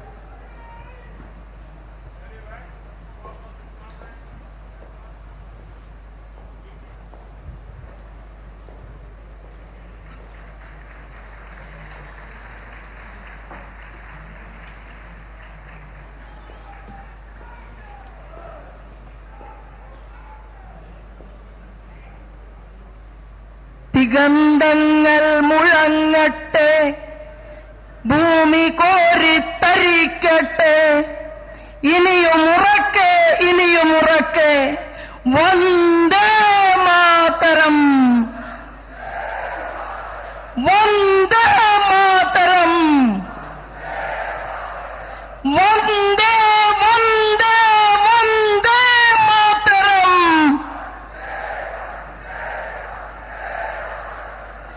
നമുക്ക് കേരളത്തിന് വേണ്ടി ആരാധ്യനായിട്ടുള്ള മോദിജി നമ്മളോടൊപ്പം നൽകിയിട്ടുള്ള സ്നേഹത്തിനും, അദ്ദേഹം എത്രയോ മണിക്കൂറുകൾ, ദിവസങ്ങൾ, മാസങ്ങൾ നമ്മുടെ പ്രസ്ഥാനത്തിന് വേണ്ടിയിട്ട് ചിലവഴിച്ചുകൊണ്ട് കേരളത്തിന് മുന്നോട്ട് പോകാൻ നൽകിയിട്ടുള്ള ഓരോ വാക്കുകൾക്കും, സ്റ്റേജിനകത്തിരിക്കുന്ന മുഴുവൻ വ്യക്തികൾക്കും, എന്റെ കരുത്തരായിട്ടുള്ള സഹപ്രവർത്തകന്മാർക്കും മാധ്യമ സുഹൃത്തുക്കൾക്കും ഹൃദയപൂർവ്വം ഒറ്റ വാക്കിൽ നന്ദി രേഖപ്പെടുത്തിക്കൊണ്ട് ഞാൻ എന്റെ വാക്കുകൾ നിർത്തുന്നു. വന്ദേ മാതരം. तो केरल के तिरुवनंतपुरम से आप देख रहे थे सीधा प्रसारण, जहां प्रधानमंत्री